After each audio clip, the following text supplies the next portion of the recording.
Bonjour à tous et à toutes, bienvenue pour cette séance consacrée au public de la culture.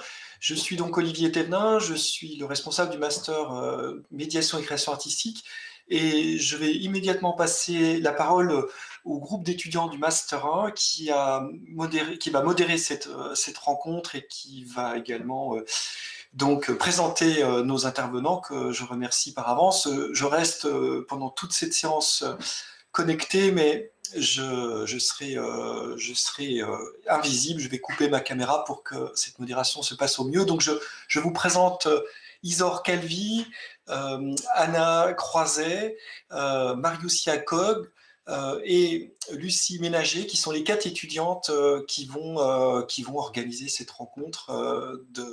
Et, et voilà, je souhaite un bon débat et je reste proche de vous dans cette visioconférence.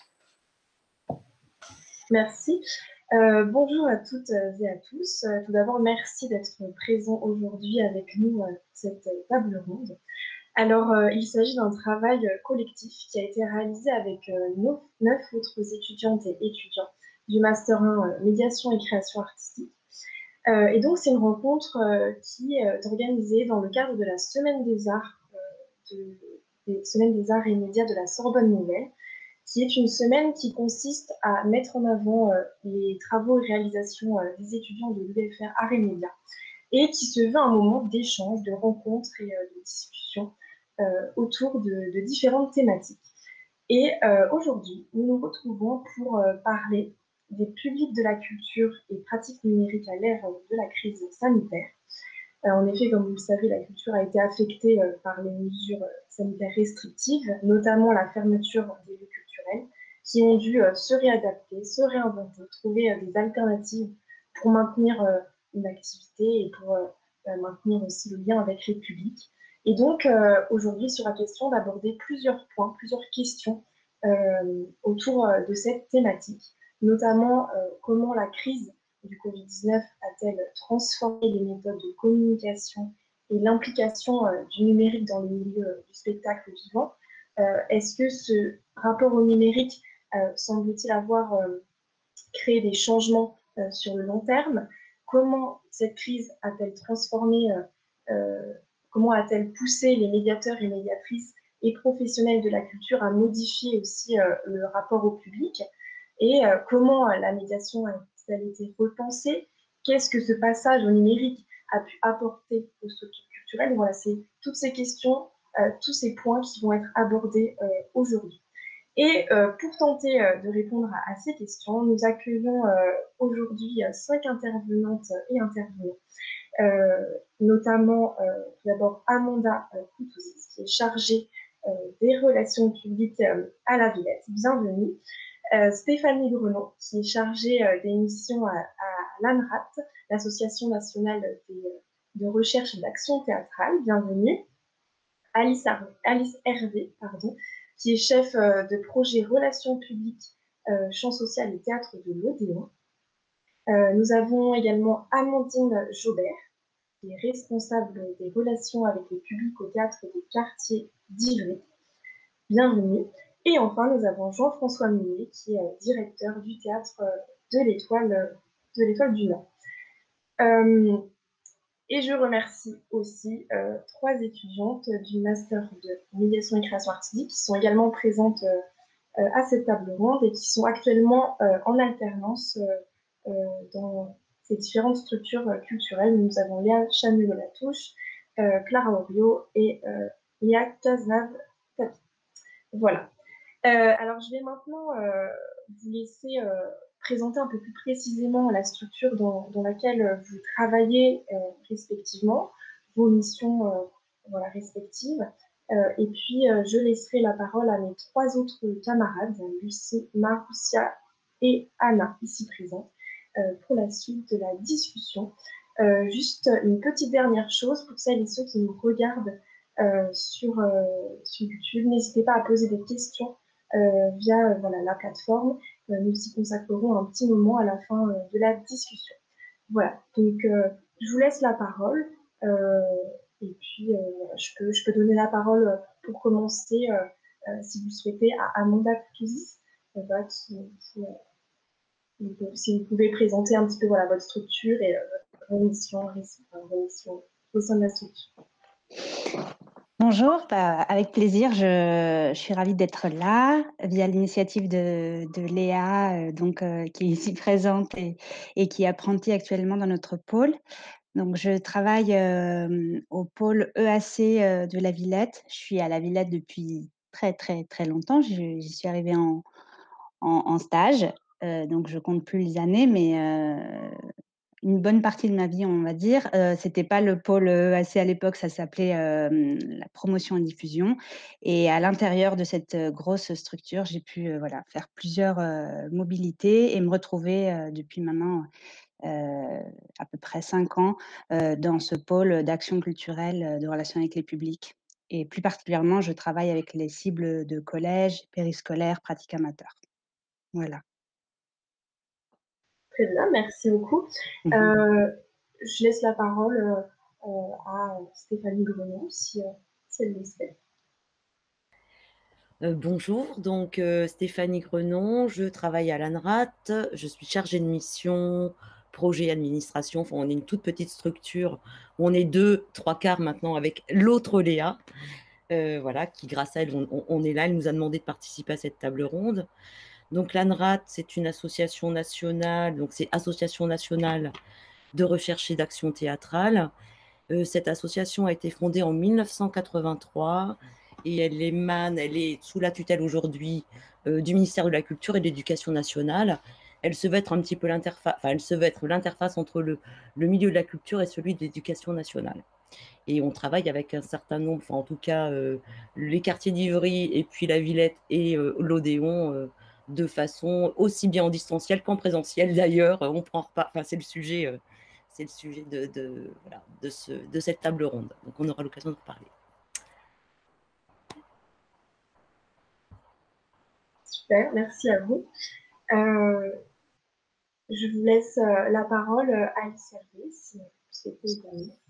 Bonjour, merci de cette invitation. Moi, c'était surtout grâce à Sarah Léris, qui est en apprentissage à l'Odéon depuis septembre et qui est étudiante du coup en M2. Alors moi, je suis chef de projet au sein du service des relations avec le public à l'Odéon. Donc à l'Odéon, j'y suis depuis aussi très très très longtemps. Je ne compte plus les années non plus, mais j'ai fait d'autres choses avant aussi. Mais en tout cas, au sein de la direction de la communication et des publics, on a ce gros service DRP où on est 5 personnes et chacune chef de projet en charge d'un secteur de public. Moi, depuis mon arrivée à l'Odéon, c'est le champ social et l'accessibilité, le public en situation de handicap, donc effectivement un secteur que moi je ne lâcherai pour rien au monde parce que passionnant humainement comme dans le montage de projets assez passionnant. Donc je suis vraiment en charge d'une grosse partie des projets EAC à destination de ces publics-là. Donc le numérique nous impacte et nous impactera énormément. Vous pensez bien qu'à l'Odéon, il y a beaucoup de choses à dire et assez intéressantes parce que numériquement, on n'était absolument pas au fait, on va le devenir, ça va être compliqué, mais on va le devenir. Je suis ravie d'être là et d'échanger avec vous. Merci de vous compter parmi nous. Ensuite, nous avons Amandine Joubert. Eh bien, bonjour à toutes et à tous. Merci également de nous avoir invités à cette table ronde. En l'occurrence, j'ai reçu l'invitation par Clara Oriot, qui est à mes côtés, que vous voyez également à l'écran, qui est plus ancienne que moi dans la structure, contrairement à tous mes pairs qui viennent de se présenter. Moi, je suis toute nouvelle arrivée au Théâtre des Quartiers d'Ivry, parce que j'ai pris ce poste de responsable des relations avec le public fin septembre, début octobre. Donc voilà, je vais fêter mon 6e mois. Mais auparavant, j'ai été pendant 13 ans à un poste similaire à la Maison des Arts de Créteil. Proche également. Et Clara était déjà en stage l'an passé, puis est en contrat d'apprentissage avec nous cette année et m'aide énormément dans la réinvention ou non de nos pratiques justement et notre rapport au numérique. Que vous dire? Le Théâtre des Quartiers d'Ivry, nous sommes donc un CDN, un centre dramatique national, avec toute une politique d'action culturelle, tant au niveau des scolaires que sur le champ social, voilà, le territoire, et qui a également la spécificité d'avoir ce qu'on appelle l'atelier théâtral, qui est un atelier de pratique artistique à destination des amateurs, hebdomadaire. Donc nous avons 8 ateliers pour enfants jusqu'aux adolescents et 5 ateliers adultes par semaine. Donc, ce qui nous fait à peu près 200 élèves, une quinzaine d'artistes enseignants. Et voilà, ce qui nous questionne énormément aussi à l'heure de la pandémie, de nos théâtres fermés, de la pratique amateur qui demeure compliquée et voire interdite pour les adultes. Donc, nous en reparlerons au cours de la table ronde. Mais voilà, c'est un sujet qui nous préoccupe, qui nous interroge et dans lequel voilà, il faut qu'on réussisse à trouver du sens et à ne pas se perdre. Voilà. Merci à vous. Et enfin, Jean-François Millet. Eh bien, bonjour à tous et à toutes. Merci de m'accueillir au sein de cette table ronde. Alors, moi, je suis donc invité par Élise Kiez-Vatine et on a en effet 3 étudiantes actuellement qui sont en stage à l'Étoile du Nord, qui sont arrivées ce matin pour 2 d'entre elles. L'Étoile du Nord, donc c'est une scène conventionnée d'intérêt national à récréation pour la danse. Donc, on est soutenu par le ministère de la Culture. La mission qu'on s'est donnée au sein de l'Étoile du Nord, c'est une scène qui défend la jeune création. Donc, on accueille principalement des jeunes metteurs en scène et chorégraphes, et aussi depuis cette année des écrivains. Évidemment, on est implanté dans le 18e, donc on a tout un travail de quartier qui est assez important avec toutes les associations et les différentes structures qui sont autour, que ce soit des écoles ou des universités. Voilà, c'est un travail de fond qu'on essaie de mener en lien évidemment avec les artistes qui proposent des actions, et comme on développe pas mal d'actions avec des résidences longues d'artistes, ça permet de développer des projets au long cours. Voilà un petit peu. Et par contre, le numérique, on n'est peut-être pas tout à fait au point, mais peut-être que je vais apprendre des choses aujourd'hui qui vont peut-être nous aider à développer de nouveaux outils. Voilà, merci à tous. Merci à vous pour votre intervention. Voilà, je vais maintenant laisser la parole à mes camarades. N'hésitez surtout pas à lever la main en bas. Vous avez un petit icône lever la main pour pouvoir intervenir si jamais. Voilà. Bonjour à tous et à toutes. Donc moi c'est Maroussia. Et pour commencer cette discussion, on voulait au début aborder, parce qu'on va parler de la crise sanitaire évidemment, mais vous poser la question sur avant la crise sanitaire, pour faire un petit tour de table, pour savoir est-ce que le numérique était déjà présent dans vos structures, est-ce que c'était déjà quelque chose de problématique, est-ce que vous l'utilisiez déjà dans vos relations avec les publics ou pas du tout. Donc voilà, faire un petit tour de table sur avant cette crise, savoir si c'était déjà des questions qui étaient présentes.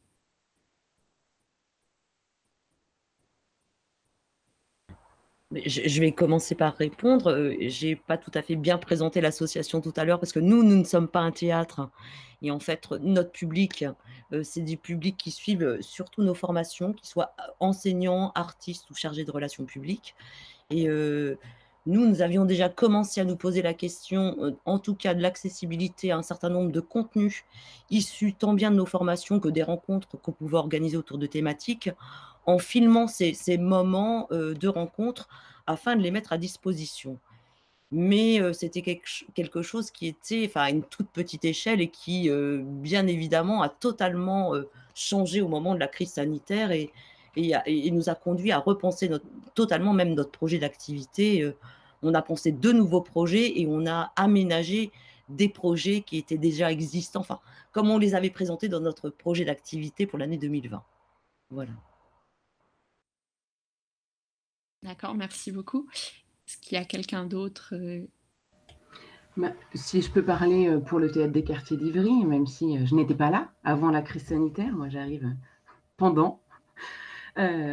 J'ai, tout comme Stéphanie, pas très bien présenté. Enfin, toi, tu l'as très bien fait, Stéphanie. Hein. Je dis pas que tu l'as. Je surfe sur ce que tu viens de dire. Mais juste pour vous resituer par rapport au CDN et au Théâtre des Quartiers d'Ivry, on est en train de vivre, nous aussi, quelque chose qui n'a rien à voir avec la crise et qui est plutôt très joyeux. Nous étions en vacances de direction et nous avons un tout nouveau directeur qui vient d'arriver. Enfin, 2 nouveaux directeurs. Donc, en l'occurrence, comme nous sommes un CDN, c'est un artiste, Nasser Djemaï, qui est auteur et metteur en scène, accompagné d'Anne Françoise Genex. Tout cela pour dire que c'est assez galvanisant et enthousiasmant parce que dans ces contextes un peu moroses pour nos structures, voilà, qui ne peuvent toujours pas retrouver leur public, au moins on se projette dans un projet à défendre, dans des envies. Et voilà, pour recontextualiser, quand nous réinterviendrons avec Clara pour parler un petit peu plus du TQI, oui, on le dit, hein, TQI, Théâtre des quartiers livres, il faut que ça soit plus court.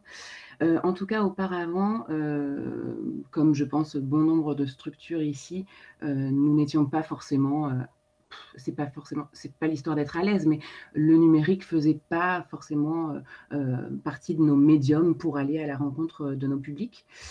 Voilà, on défend avant tout la rencontre avec des artistes et des artistes dont c'est pas forcément l'ADN que d'utiliser des dispositifs numériques aussi.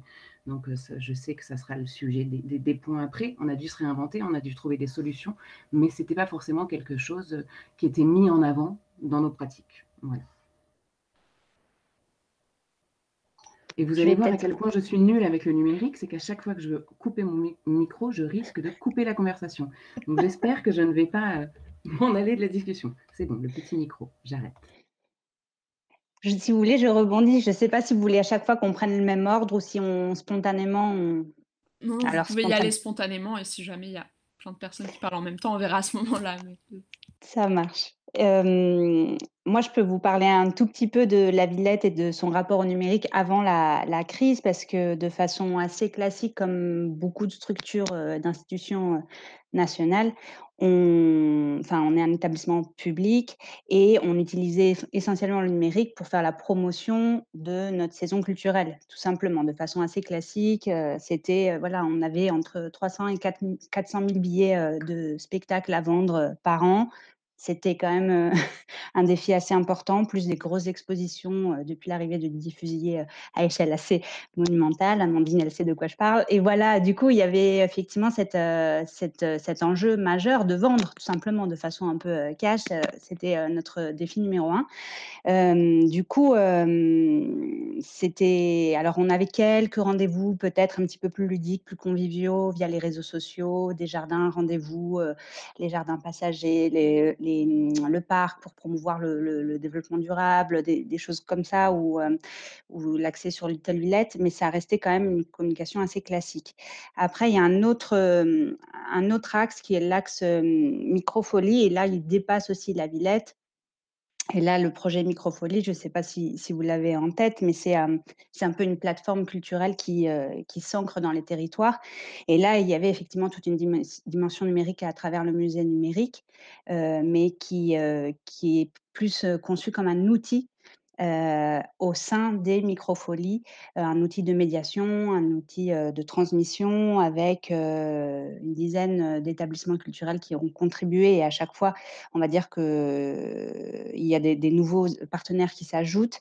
Et là, l'idée, c'était de montrer des œuvres numérisées à partir desquelles on pouvait s'emparer pour, soit en visite libre, soit en mode conférence, décortiquer les œuvres numérique. Mais ça nous dépasse presque, et on n'a pas tellement réussi à se saisir de cet outil pendant la période de pandémie, de confinement, pour qu'elle soit utilisée par le grand public, on va dire, via les tablettes, ordinateurs, au même sein que, voilà. Alors que je sais que par ailleurs, il y a beaucoup de partenaires culturels qui ont su vraiment mettre en avant leur contenu numérique. Nous, ça nous a permis effectivement de changer beaucoup de choses dans nos habitudes, mais ça, je crois que c'est plutôt l'étape d'après, donc j'en parlerai après, et je laisse la main à qui veut. Je veux bien apprendre. Du coup, un peu dans la même lignée, c'est pareil, à l'Odéon, c'était essentiellement le numérique qui fait la promotion de nos spectacles. On s'en servait vraiment pour ça. On venait de trouver un nouvel hébergeur pour pour notre site internet, donc il venait d'être de tout beau, un petit peu plus, enfin facilement, où on pouvait un peu mieux naviguer dessus. Mais après, c'était essentiellement effectivement newsletter ponctuel, assez généraliste, sur les réseaux sociaux assez suivis, Facebook, Instagram, Twitter, où on se faisait de temps en temps un peu plaisir en réalisant des petites pastilles audiovisuelles audiovisuelles autour des artistes qui étaient invités, des coulisses, mais quelque part, tout ça a été fait un peu de manière très artisanale et voilà, un rapport au numérique absolument pas développé. Et puis, le confinement a tout changé puisqu'il a fallu, dans un espace-temps extrêmement réduit avec en fait peu de personnes, enfin peu de moyens humains à l'Odéon et finalement très peu de budget, voire pas du tout, pour sortir de nos tiroirs le peu de captation qu'on avait de documentaires, de teasers sur une plateforme, on en parlera tout à l'heure, mais qui s'appelle toujours Théâtre et Canapé, la plateforme de l'Odéon, comme la Comédie Française fait la Comédie Continue. Bon, nous on a fait ça très très très vite et mal fait, mais c'était là. Et voilà, et du coup, ça nous a fait prendre conscience que c'était quelque chose à développer, mais ça soulève beaucoup, beaucoup de problèmes, notamment pour la captation à l'Odéon. Et ça, j'en parlerai après, où nous n'avons pas la possibilité d'en faire. Et c'est un très, très gros problème, parce que dans notre convention collective qui date des années 70, qui n'a pas été changée, on ne peut pas, parce que ça génère plein de négociations syndicales pour obtenir le droit de faire des captations dans nos salles. Voilà, donc ça va entraîner de profonds changements à l'Odéon. En tout cas, ce confinement change, en tout cas, nos missions en relations publiques. Ça, je pense que c'est l'ère de nouveaux métiers aussi. Il va falloir tous qu'on se mette un peu à l'ordre du jour. Et puis, nous, en tout cas, en restructuration, enfin, en organisation interne au sein de la direction de la communication et des publics, tout est en train de bouger. Tout. Voilà. Alors, pour compléter vite fait, ce que disait Amandine, je trouve que c'est assez juste, c'est-à-dire que notre travail, il est principalement sur la relation qu'on peut inscrire entre le public et les artistes. Donc, c'est vrai que ces outils ne sont pas évidents à mettre en place pour nous, parce que c'est un peu la base, je trouve, de la relation humaine qu'on peut instaurer entre les publics et les artistes. Donc, pour l'instant, c'est un outil qu'on n'a pas beaucoup exploré. Comme tout le monde, on a fait la promotion des spectacles, peut-être qu'on a fait, parce que notre programmation est pas mal axée sur des temps forts, des festivals. Donc, on mettait déjà pas mal en place des teasers depuis une dizaine d'années, depuis 5-6 ans, peut-être pas 10 ans, depuis 4-5 ans. Donc, des teasers de festivals. Donc, on a déjà un peu utilisé ces moyens de communication, mais de façon assez artisanale, je pense. Voilà, mais c'est vrai que pour l'instant, les outils qu'on utilise sont assez pauvres par rapport à ça. Et comme pour l'Odéon, on a changé de site internet et d'équipe l'année dernière par rapport à notre site et la communication. Donc, il y a aussi une nouvelle génération qui est assez curieuse par rapport à ça. Donc, je pense qu'il y a des évolutions possibles, certainement. Du coup, je prends le relais. On voit bien que vous avez tous des rapports différents au numérique. Et d'après les témoignages, on voit bien que le numérique, c'était plutôt considéré avant comme un accompagnement. Et aujourd'hui, on voit bien que vous êtes plutôt accaparé pour pallier un manque, en fait. Et du coup, j'ai plutôt une question par rapport au début de la crise sanitaire. Est-ce que vous avez réussi à garder le contact avec votre public par les pratiques numériques? Et sinon, comment vous êtes parvenu à toucher le public sans le numérique, justement? J'ai pas bien entendu la dernière partie, la dernière question. Enfin, la dernière partie de la question. Pardon. Je disais que si vous n'aviez pas réussi à garder contact avec le public par les pratiques numériques, mais par un autre moyen, comment vous êtes parvenu à toucher ce public-là sans le numérique, en fait? C'est moi qui commence. C'est ça.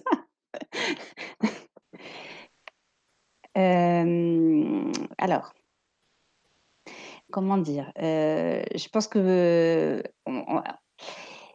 comme pour beaucoup d'autres structures, ça a permis quand même une accélération, une réflexion sur nos usages numériques. On a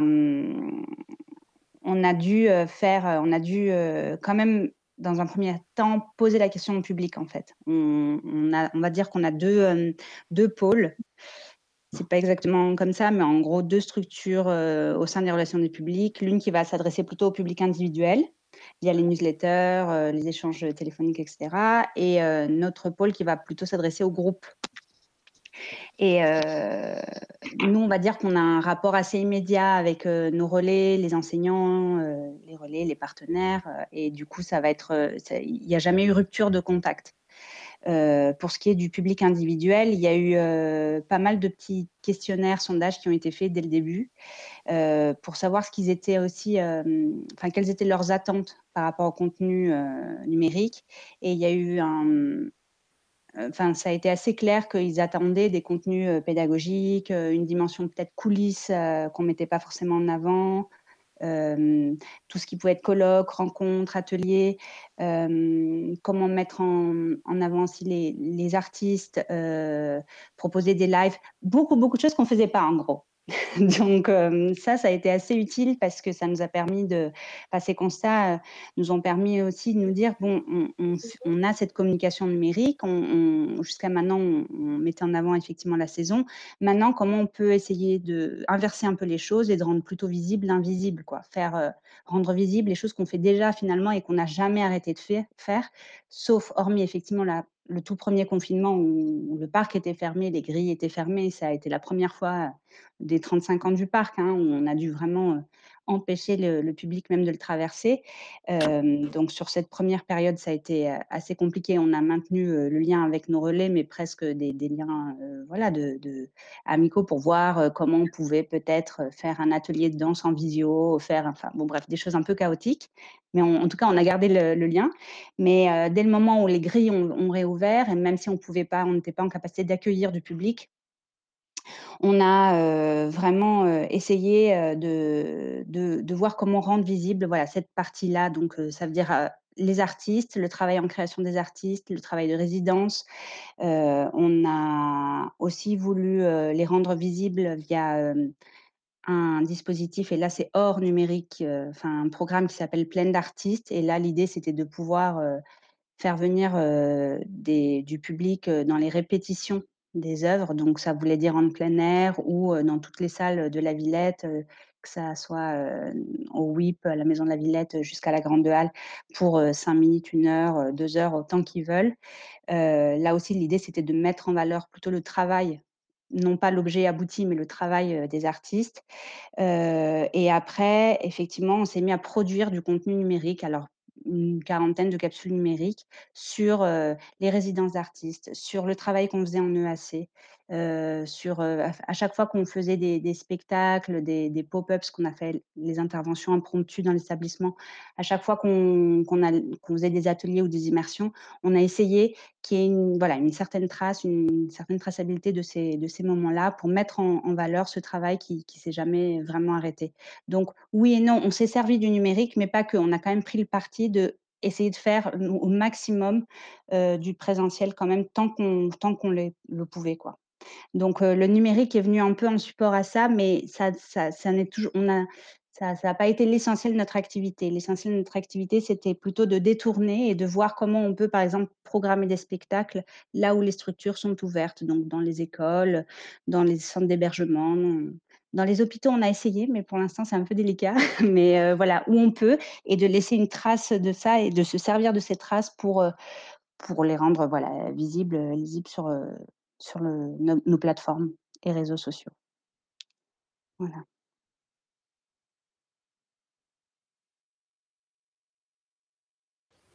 Merci beaucoup pour votre témoignage. Est-ce que quelqu'un veut rajouter quelque chose? Moi, je veux bien rebondir sur ce que disait Amanda, parce que je pense qu'on a un peu tous eu ce même réflexe aussi de vouloir se servir, on va dire, du numérique, de cet outil-là pour aussi continuer à entretenir un lien. Alors, je ne veux pas faire de classification, mais quand on parlait de maintenir un lien avec le public, pour moi, il y a une sorte de deux publics. Il y a en effet le public individuel qui vient voir nos spectacles. Et ben voilà, nous aussi, on a posté sur nos réseaux sociaux à la hauteur de nos moyens aussi. Hein, c'est ça qu'il faut savoir. C'est avec quelle équipe. on n'a pas forcément de vidéaste à demeure pour laisser trace de toutes nos actions, mais voilà, on publiait sur notre site internet, sur les réseaux sociaux, tout ce qui continue quand même à exister dans le théâtre. Et en effet, comme on est un CDN, on a la chance d'avoir beaucoup de compagnies en résidence. Ça, c'était déjà bien que ça puisse continuer, et voilà, d'essayer de maintenir ce lien.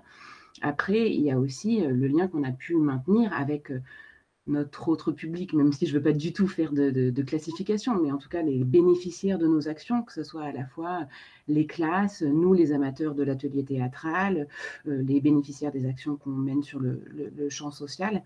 Et je pense qu'il y a eu 2 temps quand même. Il y a eu l'année dernière, quand on a ce couperet du premier confinement qui est tombé, où mine de rien, c'était en mars, et la plupart de nos projets avaient déjà bien avancé. Donc là, il a fallu se réinventer un peu dans l'urgence, mais essayer de trouver d'autres manières de finaliser des projets qui normalement auraient abouti à une restitution, où là, on a utilisé le numérique comme ressource, en tout cas, chez des artistes dont ce n'est pas forcément les compétences ou l'ADN. Donc, c'est ça qui a été compliqué aussi. Enfin, voilà, on travaille avec des artistes sur nos projets, et il faut que ça leur ressemble à leur univers. Donc, nous, ça a été la mise en place, notamment pour l'atelier théâtral, d'un Padlet qui mettait en ligne toutes les écritures qui avaient eu lieu dans le cadre de ces ateliers, ou aussi, puisqu'on a une artiste qui travaille beaucoup sur le travail sonore et radiophonique, on a créé, alors on aurait aimé d'ailleurs l'étendre aux 2 autres structures culturelles qui sont dans la manufacture des œillets, que sont l'EPSA, qui est une école d'art graphique, et le CREDAC, qui est un centre d'art contemporain. On a créé Radio Manufacture, voilà, pour mettre en valeur aussi plutôt les podcasts et le travail radiophonique qui avait été mis en place dans le cadre de ces ateliers. Et puis après, il y a quand même cette année, cette fameuse saison 2021, où je ne sais pas pour vous, mais je pense que on a ce sujet de réflexion, on l'a eu avec d'autres structures, notamment à l'initiative de l'ANRAT, et Stéphanie était présente dans ces discussions. Pour la citer, parce que j'aime bien citer mes sources, la directrice des publics du CDN de Montreuil, Marine Segui, avait eu une expression que je trouve très juste, parce qu'on se posait la question de comment on fait aujourd'hui là dans nos métiers pour les réinventer, pour trouver du sens. Et puis je pense qu'on était pas mal à être quand même un peu dans l'effroi. Et elle dit, je crois qu'il y a aussi un travail de deuil. Enfin, sincèrement, on s'est inscrit dans ces métiers-là parce qu'on est dans la transmission et parce qu'on a envie d'aller au contact des gens. Et donc, on n'a pas envie de tout réinventer pour que ça ne se fasse qu'à distance. Par contre, bien évidemment qu'on ne vit pas avec des œillères et que on est obligé de s'adapter au contexte actuel, qu'on est dans l'incertitude en plus parce qu'on ne sait pas combien de temps ça va durer. Donc, il faut aussi qu'on les réinvente. Mais quand on réinvente, c'est pas forcément que par le biais du numérique. Ça peut être des choses. Alice, tu parlais tout à l'heure d'une manière artisanale. Nous, par exemple, sur l'atelier théâtral avec les tout petits, s'est posé la question lors du second confinement. Faire des séances de théâtre en Zoom avec des gamins de 7-8 ans, ça n'a pas forcément de sens. Au-delà de toutes les questions d'inégalité aussi que ça pose, parce que tout le monde n'a pas accès à un ordinateur, ou tout le monde n'a pas accès chez soi à une pièce où il peut être disponible et libre pendant 1h30, même pour des adultes, avoir les enfants qui braillent dans la chambre d'à côté. Enfin voilà, c'est pas pour ça qu'on s'est inscrit à un atelier théâtre.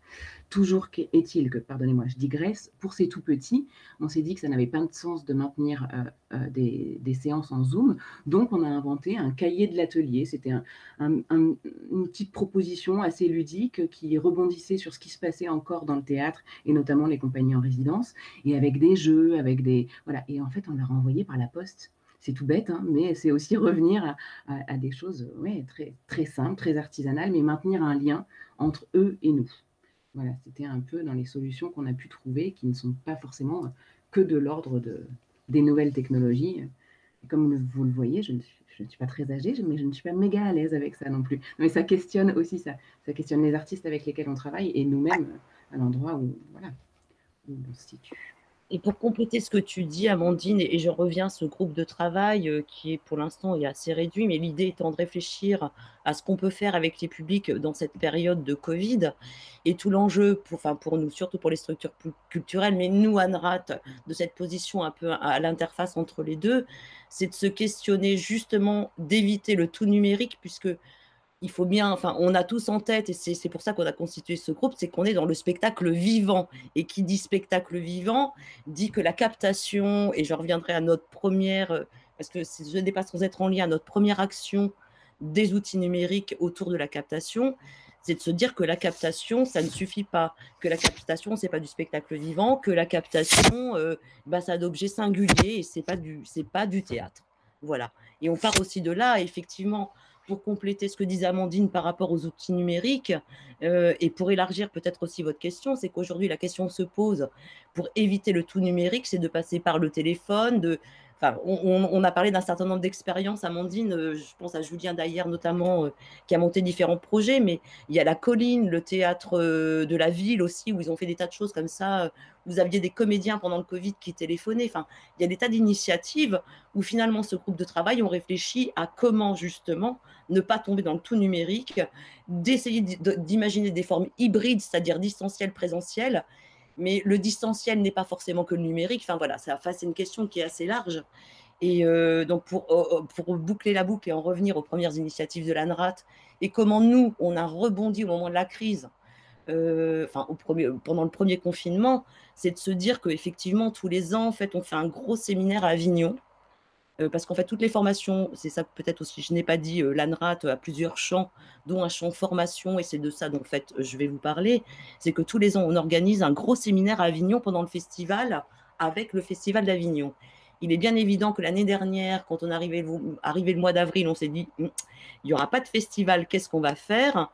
Eh bien, on s'est posé la question, parce qu'il y avait une diffusion énorme de tas de choses en ligne. Alors, facilement accessible, c'était super, hein, mais la profusion a été telle, sans aucun accompagnement à côté. Je balance des captations, il n'y a aucun accompagnement, et une captation sans accompagnement. Enfin, le théâtre, le spectacle vivant sans accompagnement, ça peut. Voilà. Donc, on a réfléchi, on s'est dit, c'est le moment de sauter aussi sur l'occasion et de montrer, bien sûr,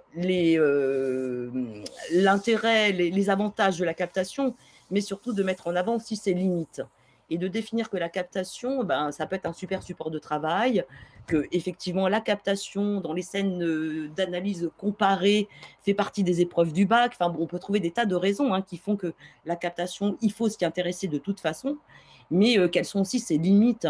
Et enfin voilà. Et donc on a construit une formation de 9 jours autour de cette question de la captation, à partir de l'exemple du soulier de satin, qui dure 24 heures, je le rappelle, parce que bon, voilà, c'est pour ça que la formation durait 9 jours, mais où on a énormément réfléchi sur cette question de la captation, notamment en faisant intervenir Béatrice Picon-Valin, mais pas que, un réalisateur de films de théâtre. Enfin voilà, toute la ressource aujourd'hui de cette formation est en ligne sur le site de l'ANRAT, et vous pouvez en fait découvrir tout ce qu'on a produit, ou tout ce qui a été produit par les intervenants à ce moment-là.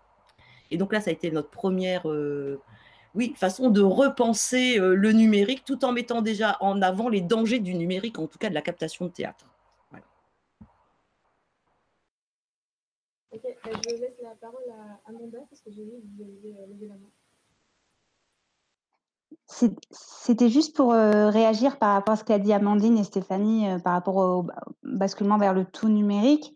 Moi, j'ai l'impression que au bout d'un moment, après le premier confinement, à force d'avoir vu tellement de films en streaming, tellement voilà, plein d'ateliers avec mes enfants en live. Enfin, on a un peu tout essayé, mais effectivement, il n'y a pas eu plus grande satisfaction finalement que de reprendre le vrai spectacle dans les établissements et de pouvoir travailler avec des artistes en vrai, en réel, parce qu'il n'y a rien à faire.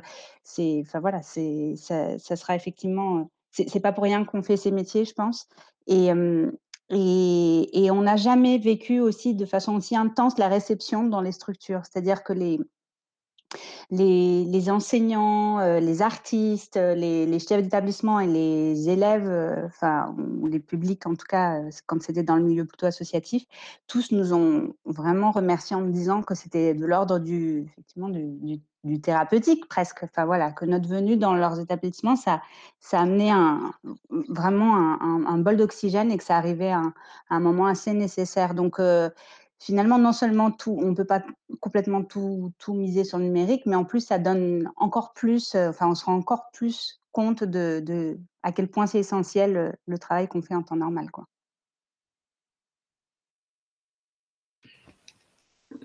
Oui, ce que je voulais peut-être rajouter, puisque la question c'était un peu comment s'est passée cette transition. Nous, c'est vrai qu'on a un peu un peu innocemment d'ailleurs, peut-être continuer d'envoyer notre programme de saison, puisqu'on avait décidé sur cette saison 2021 de faire un programme par tous les 2 mois.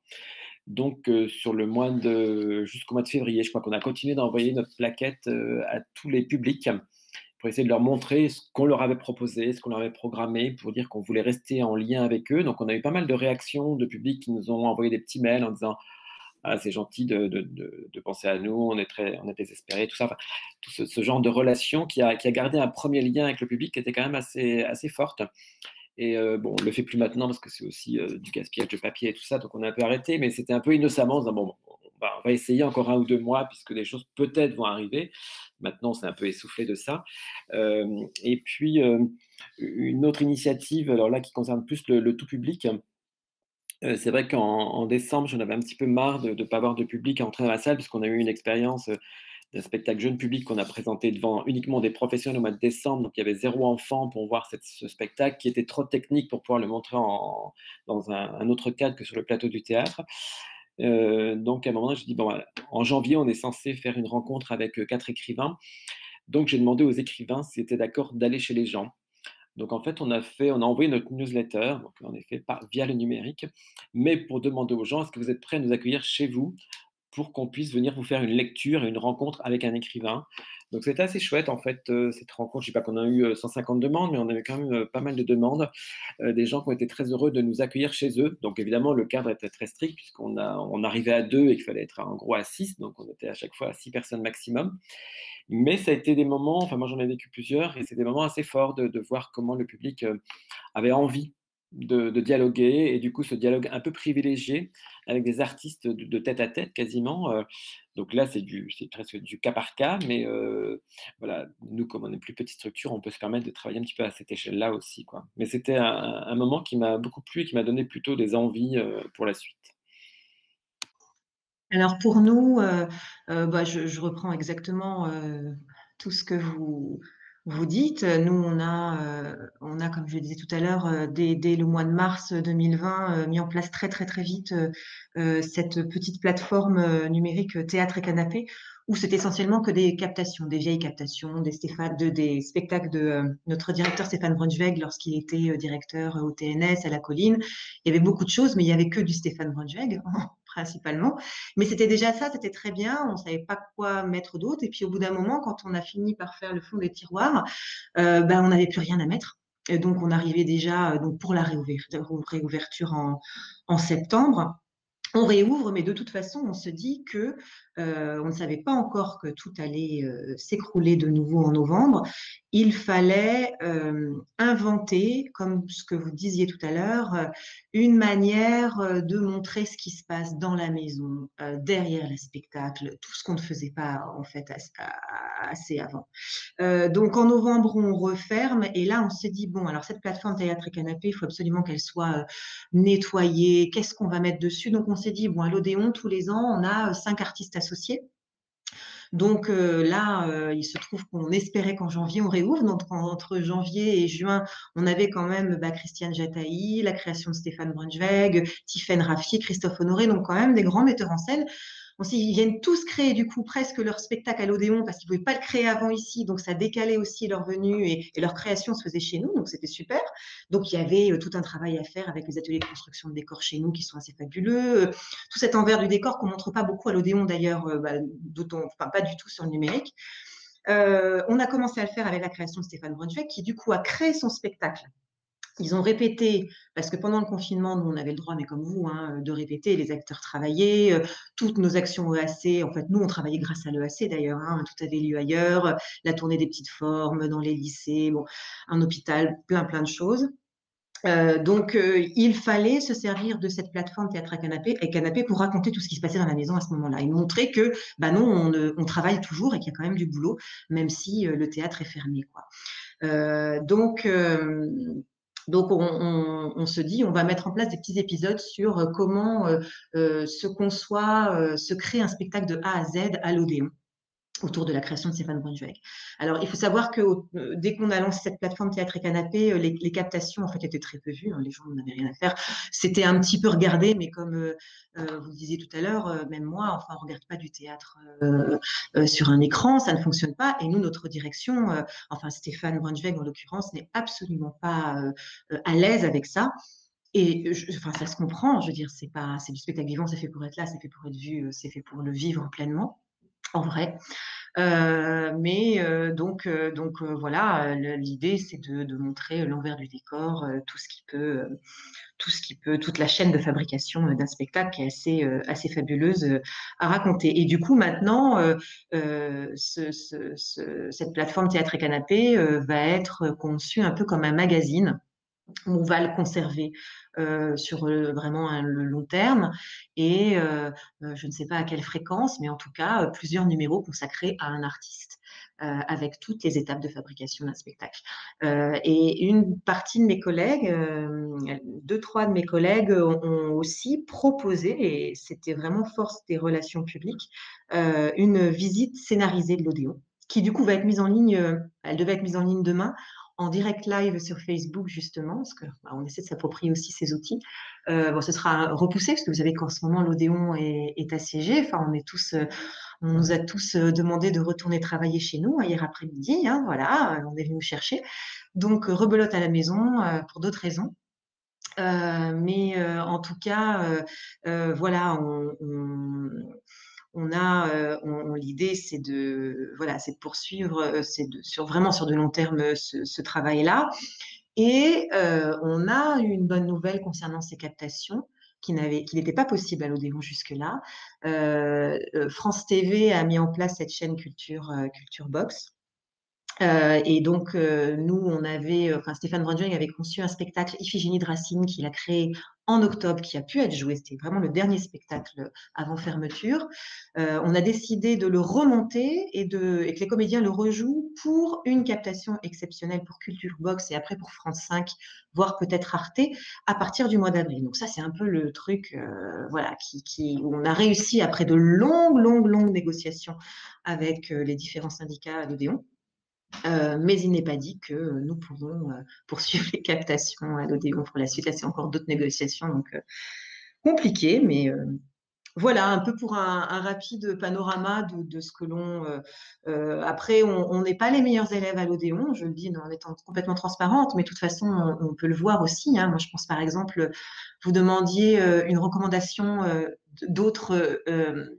structures qui s'approprient cet outil. En grosse maison, il y a quand même la Comédie Française qui a une chaîne YouTube qui propose des contenus vraiment pas mal du tout. Je n'étais pas convaincue au début et je trouve qu'Éric Ruff, après, il a ce qu'il faut, hein, une troupe de comédiens qu'il faut faire travailler, qui est là pour ça, et voilà, mais ouais, on aimerait être un peu comme eux, voilà,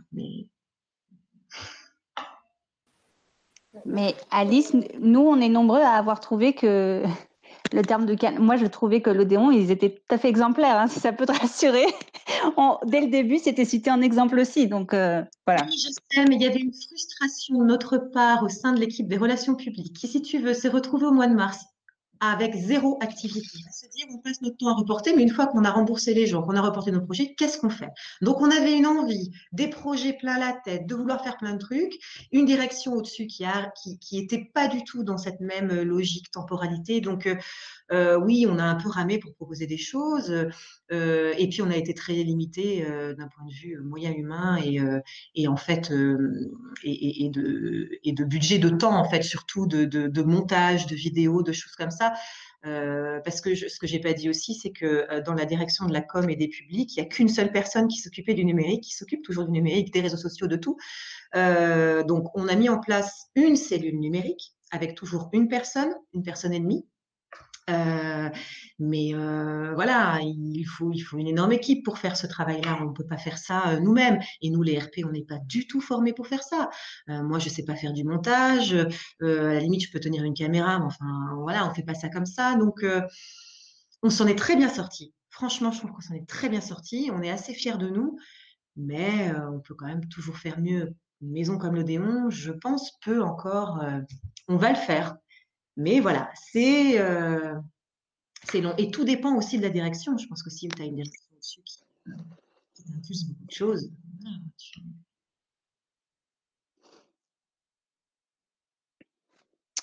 Nous, on avait une direction un peu dans le déni, qui espérait, mais un peu comme nous tous, hein, qui espérait toujours le retour des ouvertures des salles. Et je pense que, à force de vouloir attendre, ça nous a aussi un peu quelque part empêché de faire voilà, finalement de se réinventer. Je crois pas qu'on a tellement réussi à se réinventer. Par contre, ce qui était pas mal, c'est que du coup, ils ont été très à l'écoute de nous, notre demande de maintenir l'activité et de créer un axe de programmation hors les murs, quoi. Ça, c'est venu vraiment des relais. Enfin, Léa, elle peut en témoigner, mais c'est vraiment venu des enseignants, pour le coup, des publics, quoi. Et à force qu'ils nous le disent, ça a été entendu et finalement, on a très vite rebondi et ça a amené aussi une nouvelle organisation RH aussi, hein. C'est ça aussi que je trouve assez intéressant dans tout ce qu'on dit sur les transformations, tout ce que ça a basculé. On a dû, finalement, de là où l'EAC était un peu en annexe, voilà, toujours pour aussi, en appui à la programmation, mais c'est toujours un peu. Là, on a été un peu ceux qui portaient la programmation et l'équipe programmation s'est mise vraiment en partenaire avec nous, 2 personnes de la production, l'équipe technique qui s'est laissée embarquer et ça a donné du sens à tout le monde. Ça, à un moment, on était tout le temps dans les annulations, les gestions d'annulation, rapport appeler tout le temps, énième annulation et tout ça. Là, on était dans une construction et c'était assez exaltant et on a amené voilà, on s'est senti porteur et moteur dans une mouvance comme ça où plusieurs autres personnes, d'autres équipes ont été avec nous et au niveau RH purement, j'ai trouvé ça assez intéressant aussi, comment les choses finalement se sont accélérées. Je crois qu'Amandine, vous voulez rebondir sur les propos d'Amanda. Oui, j'ai levé ma main. Attendez, je vais l'enlever. Non, mais c'est juste... en tout cas, c'est très riche de pouvoir aussi échanger, nous, entre pairs, sur nos usages. Et voilà, je voulais juste rebondir sur ce que disait Amanda quand tu parlais aussi de la forte demande qu'il y avait eu quand vous êtes venus avec des spectacles hors les murs et qu'il y avait une vraie attente, tout ça. Et inversement, alors nous, on l'a fait aussi là où c'était déjà projeté, mais on n'a pas pu réinventer tous nos spectacles hors les murs parce que ça nécessite aussi des moyens et puis des moyens financiers également. Alors, c'est un point un peu négatif, mais par contre, dans les projets EAC qu'on a pu continuer, EAC, c'est éducation artistique et culturelle, qu'on a pu continuer pendant ce second confinement quand même, parce que heureusement, voilà, l'intervention d'artistes en milieu scolaire est encore possible, contrairement au premier confinement de mars à juin, je ne sais plus, je suis perdue dans les dates. On a pu le continuer, mais par contre, là, c'était seulement des artistes qui intervenaient, et on le sent quand même. Les projets que l'on monte, ils sont quand même sur ce double axe, bien sûr, de sensibilisation et de transmission avec des artistes en milieu scolaire, mais aussi cet apprentissage de spectateurs. Et là, du fait qu'ils ne puissent plus venir voir de spectacle, on sent quand même qu'en fait, normalement, l'un nourrit l'autre. Et on se retrouve, alors parce qu'il y a quand même des restitutions de projets qui se font dans les établissements, auxquels on vient avec nos collègues pour essayer, enfin voilà, que ce soit quand même un tout petit peu festif. Bon, c'est pas génial, il y a 2 RP à la place d'un public, mais c'est déjà ça. Et on sent par contre que, voilà, dans leur apprentissage même, l'idée n'est pas d'en faire des comédiens professionnels, mais en tout cas qu'ils se sentent plus à l'aise. On sent qu'ils n'ont pas eu l'apprentissage de spectateurs, et donc placer son corps, placer sa voix est aussi beaucoup plus fragile que s'il y avait eu ce double axe travaillé. Et puis, je voulais aussi rebondir sur ce que tu disais, Alice, sur le fait que c'est chronophage aussi de réinventer nos usages et qu'on fait avec les moyens qu'on a, qu'ils soient humains ou financiers. Mais ne serait-ce que j'allais dire la toute petite, il n'y a pas d'échelle, mais ce dont je vous parlais sur les cahiers de l'atelier, réinventer ce petit cahier ludique pour les plus petits, pour des artistes qui ont l'habitude de mener des ateliers théâtre et pour qui préparer une séance de 2 heures, voilà, est quelque chose d'assez inné. Là, il fallait qu'ils se réunissent entre eux, qu'on leur donne aussi de la matière pour construire. Et en fait, juste un atelier qui devait remplacer une séance, il fallait plus de 2 semaines pour construire quelque chose d'intéressant et qui ait du sens. Donc c'est aussi tout ça que ça re-questionne. Voilà. Se réinventer nécessite aussi quand même beaucoup plus de temps. et de moyens. Voilà. Oui, parce que comme tu dis, il y a la question du sens, pardon, excusez-moi. La question du sens, c'est une vraie question en fait. On ne peut pas faire n'importe quoi avec le numérique pour dire on fait quelque chose. Enfin, on a eu ces débats, mais enfin, on a vu des exemples, d'où le fait que nous aussi, on a rebondi. On a décidé de faire cette formation cet été et en fait de lancer après un gros projet qui s'appelle l'Opération Molière et qui n'est pas, bon, bien sûr, qui est en lien avec le 400e anniversaire de sa naissance, mais ce n'est pas ce qui nous a fait nous engager dans une opération Molière. Sans doute, on ne serait pas parti à fêter Molière de cette façon-là, en lançant un gros projet jusque fin 2022, juin 2023, sans cette pandémie. Parce que vraiment, on a aussi réinterrogé cette place de Molière et de comment il était traité et de comment il allait être retraité et maltraité parce que c'est un petit peu l'idée aussi, et de dépoussiérer Molière avec tout ce qu'il allait y avoir comme captation, et comme on commence aussi à avoir d'autres projets où on arrive le dossier pédagogique clé en main, la pièce pour jouer dans les établissements scolaires. Parce que l'enjeu, il est là aujourd'hui. Le seul endroit où on peut vraiment se produire, c'est les établissements scolaires. Clara, j'aurais bien aimé avoir ton témoignage, parce que tu es apprentie dans ta structure depuis 2 ans. Est-ce que tu peux nous partager ton expérience Excusez-moi d'intervenir, il faut que vous parliez beaucoup plus fort et plus près du micro parce qu'on ne vous entend pas du tout dans la retransmission. Ah non. Pardon. Du coup, c'était Clara Oriot. Toi qui es apprentie et qui es dans ta structure depuis 2 ans, tu veux peut-être nous partager ton expérience. Est-ce que tu as perçu des changements vis-à-vis du rapport que vous entretenez avec le public? Voilà quel bilan tu peux faire de la crise sanitaire au niveau de vos pratiques.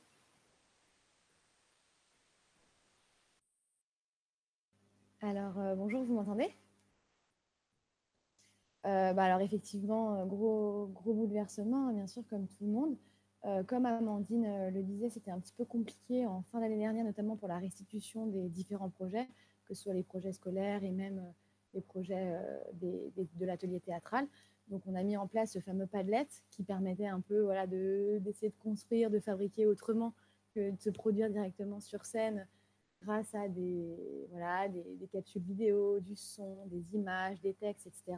Mais on se rend bien compte que même si ça reste quand même de la création artistique, on est sur quelque chose qui est différent, qui est plus proprement théâtral.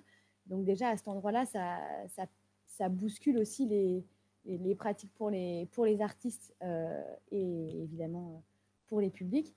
Après, rester en lien, justement, c'est intéressant parce que nous, quand on s'est questionné, en tout cas au début de l'année avec l'équipe, on n'a pas directement pensé à une réinvention par le numérique, mais vraiment, la première chose qui nous a questionné et à laquelle on a pensé, c'est de revenir en fait à une forme épistolaire. Enfin, tout de suite, on a eu envie de s'écrire, quoi. Revenir sur une forme papier, sur une forme manuscrite, enfin voilà, quelque chose qui soit produite et fabriquée vraiment personnellement et qui puisse être échangé effectivement par la poste, plus en fait qu'un mail ou voilà, des temps d'échange en live sur les réseaux sociaux ou autres. Donc c'est vrai que spontanément, mais presque aussi en réaction au numérique, on a voulu en tant que théâtre et ben voilà, spectacle vivant, vouloir aussi maintenir le côté vivant, organique, plus que quelque chose voilà, d'immatériel avec le numérique. Donc c'est la première chose à laquelle on a pensé. Et justement, sur ce que disait Amandine, je voulais aussi rebondir un tout petit peu tout à l'heure parce que à l'initiative de la ville d'Ivry, justement, il y a un projet qui s'est mis en place et qui est en train d'advenir depuis quelques temps. C'est un projet qui s'appelle Rallumons les étoiles.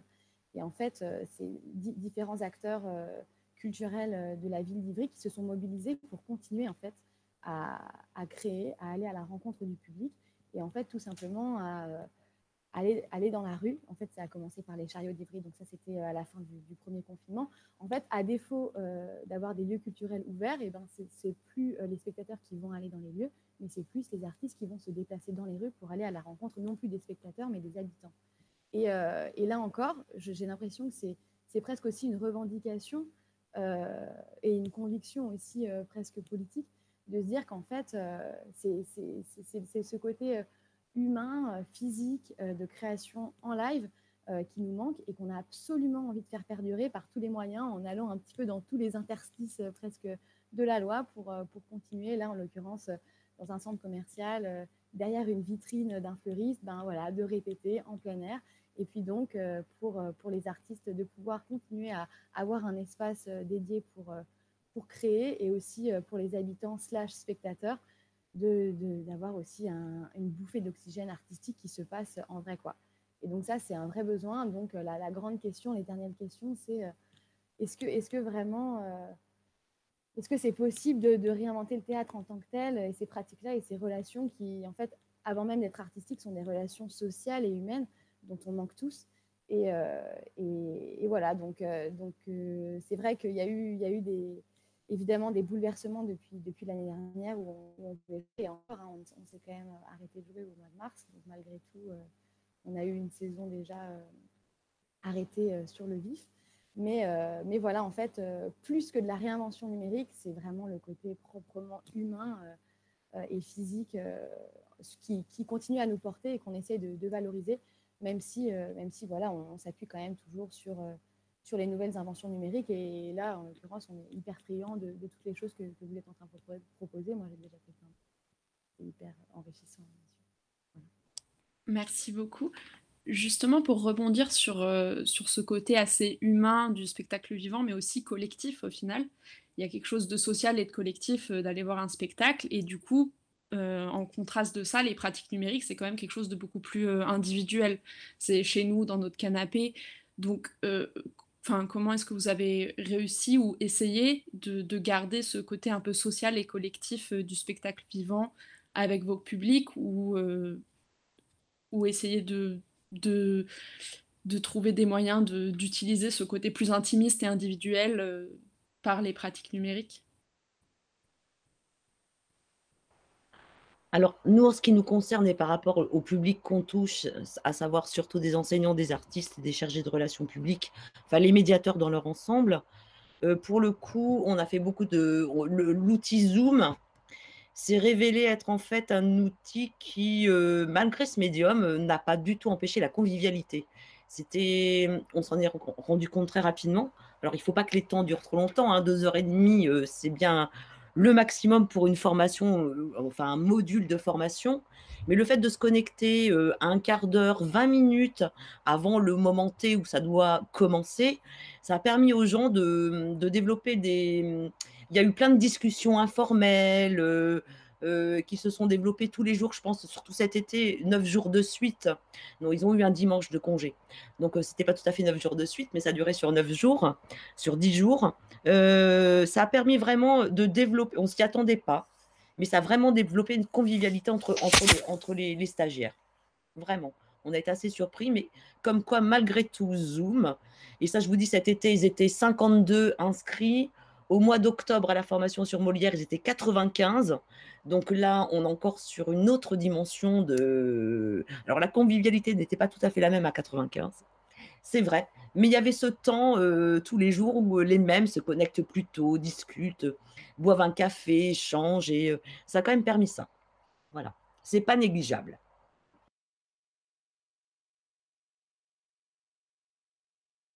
Merci beaucoup. Est-ce que quelqu'un d'autre peut réagir là-dessus?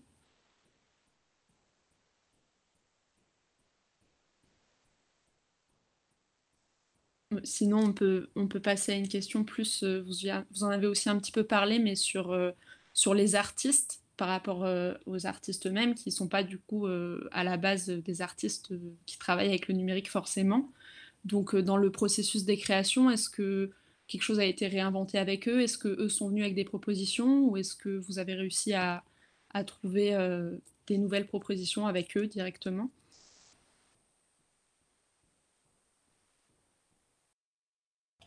Bah, en effet, moi j'en ai peut-être déjà un tout petit peu parlé au début, mais en tout cas sur les artistes avec lesquels on intervient, en milieu scolaire ou autre, il a fallu en effet inventer des manières pour terminer les projets. Donc ça va être des rapports, un travail sonore. Là par exemple, on a deux 2 projets menés par la même artiste en classe. Normalement, les projets auraient abouti à des restitutions qui se faisaient chez nous dans la salle de l'atelier. C'est impossible. Donc, on va venir avec des techniciens de chez nous qui vont capter pour qu'il y ait une belle forme, que ça soit travaillé, et qui vont enregistrer les textes dits par les élèves et puis qui feront un petit montage pour que après il reste une trace de ces projets et puis que les élèves puissent s'en emparer également. Après, voilà, nous les artistes avec lesquels on travaille en action, à part peut-être ce dont je vous parlais tout à l'heure sur le travail radiophonique, c'est pas forcément dans leur démarche artistique à la base. Donc voilà, on réinvente, on réajuste, on voit. Je voulais juste, mais là, c'est pas sur de l'intervention, c'est plus sur une type rencontre comme on le fait aujourd'hui. Moi, j'étais assez sceptique et ça nous est arrivé sur des rencontres avec des étudiants de faire intervenir un artiste. Alors normalement, parce que ça devait être autour de son spectacle, on était au mois de novembre, on y croyait encore, peut-être le spectacle serait reporté en février et qui se rencontrerait. En l'occurrence, c'était Olivier Martin-Salvant. Et en fait, dans notre travail, et je pense que toutes les RP qui sont ici le savent, on travaille avec des artistes quand on les fait venir sur le terrain et on travaille souvent avec des artistes qu'on imagine aussi avoir en tout cas une fibre pédagogue et une envie de la rencontre. Après, il y a l'envie de la rencontre quand on se voit en vrai et puis il y a le Zoom. Et moi, franchement, le Zoom, ça me faisait quand même un peu flipper. Et là, par exemple, la force de cet artiste, il était face à, je sais pas, à 25 étudiants, juste à discuter d'un spectacle qu'en plus les étudiants n'avaient pas encore rencontré. Il était face à des vignettes, pour certaines qui étaient éteintes.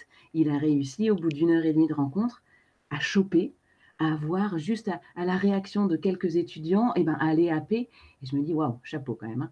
À travers toute cette glace et ces kilomètres qui nous séparent via Zoom, il a quand même réussi à créer un dialogue assez fécond et voire presque intime. Donc je me dis, est-ce que maintenant on va faire attention dans le choix de nos actions à des artistes qui en plus sont à l'aise en distanciel? Je ne sais pas. Mais enfin voilà, il peut y avoir quand même des beaux moments, même à distance. Après, c'est pas de la pratique. Mais nous, on a tenté les ateliers en distanciel. Enfin, on en a déjà parlé, hein, Amandine, mais c'est assez curieux parce que à chaque fois, ça a été à notre demande à nous vers les artistes. Alors, on les a obligés à rien. Comme nous, ils étaient, ils sont, parce qu'on est toujours dans l'expérimentation, on essaye. Ça fonctionne pas, ça prend pas. Ce qui fonctionne bien, en tout cas, ce qui est sûr, c'est tout ce qui est lecture à voix haute. On a aussi bien travaillé autour de l'Alexandrin dans le cadre de l'opération Molière en fin novembre, début décembre, que cet été, et là c'était un grand défi, autour du verset claudélien via Zoom. Et voilà. Et on a tenté, donc ça a super bien fonctionné, et on a tenté aussi avec Shush un atelier danse à distance. Et là, je pense que lui était très, très, très, très, très réticent. Il n'avait pas trop envie, mais en même temps, il était très intrigué de savoir comment il allait le vivre. Et bon, c'est lui, en fait, qui l'a le plus mal vécu. Pas les stagiaires qui ont trouvé ça super. L'idée étant de faire un atelier de danse à la table. Imaginons qu'on est dans une salle de classe et qu'on n'a pas moyen de bouger. Qu'est-ce qu'on peut faire à la table? Comment créer une phrase chorégraphique? Voilà. Et finalement, ça a à chaque fois, curieusement, en tout cas, les intervenants étaient surpris du résultat et de Josh peut-être un peu moins, mais les deux comédiennes, elles sont laissées séduire par le médium. Franchement, elles n'en revenaient pas elles-mêmes d'y avoir pris autant de plaisir. Voilà. Mais nous, et puis après je vais arrêter, j'ai l'impression que Jacques a parlé la parole, mais nos artistes qui interviennent dans le cadre de l'atelier théâtral, là pour le coup sur les cours adultes, depuis le mois de novembre, les cours sont maintenus en Zoom. Alors après, bien évidemment, qu'il y a des élèves qui décrochent, que ça soulève toutes les complexités dont on parlait tout à l'heure, d'inégalité, soit d'accès à un ordinateur, mais d'accès à des conditions pour pouvoir faire un atelier. Mais voilà, mais les cours sont maintenus. Donc je salue quand même le travail de nos professeurs de l'atelier qui se réinventent, qui essayent de trouver à chaque fois un travail plus dramaturgique, mais c'est ultra compliqué. Et bien évidemment, c'est maintenu dans l'idée quand même d'une retrouvaille, même si elle ne prendra pas du tout la forme habituelle des années précédentes, mais voilà, qu'il puisse y avoir quelque chose dans cette année si incertaine. Voilà, on maintient. Et quand tu parlais d'ateliers de danse, on travaille aussi en partenariat avec la briqueterie. Là, on a un spectacle qui a été annulé, mais je transmets l'info. Il y a un atelier sur le crumple de David Drouard qui est maintenu, pareil, un atelier de pratique à distance. Voilà, ce week-end. C'est ça, Clara? Comme chez vous, nous aussi, on a maintenu du coup un festival freestyle qui a été uniquement diffusé en live. Je crois que c'était jamais aussi bien qu'en réel, mais les artistes étaient quand même très très heureux de se retrouver.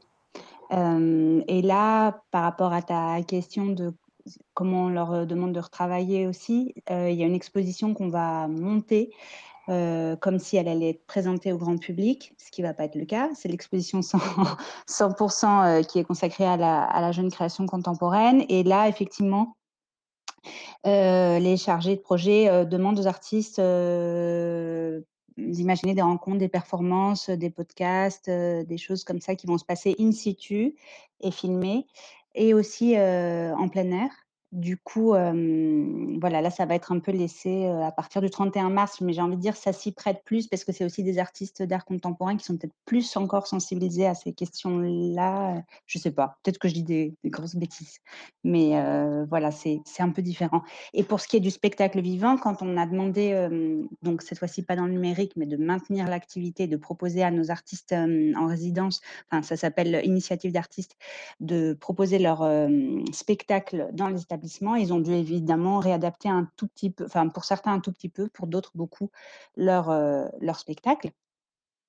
Mais on a eu énormément d'échos. Enfin là, je pense à Julie Bérès qui a dû montrer Désobéir dans un gymnase. Elle a dit ah mais en fait maintenant ça y est, on va le faire que dans les gymnases. Ça y est, c'est parti quoi. Les filles, c'est fait pour ça en fait. Et après coup, c'était assez génial parce que c'était pas pensé pour, mais après coup, en plus après Samuel Paty, après MeToo, après plein de choses, ça prend un autre sens aussi de montrer ça aux établissements scolaires et auprès de la jeune génération. Donc c'est assez chouette.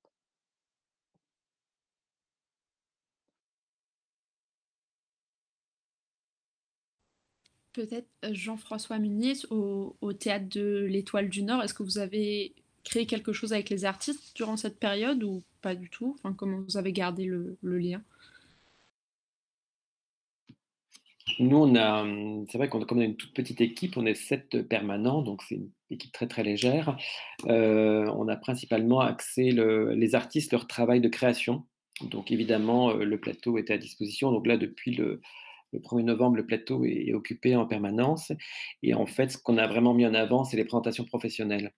Donc nous, on a principalement axé sur la présentation professionnelle. Donc on en a toutes les semaines, en fait. On a minimum une présentation par semaine avec des artistes, puisqu'on a beaucoup de créations, beaucoup de jeunes artistes qui ont besoin d'expérimenter.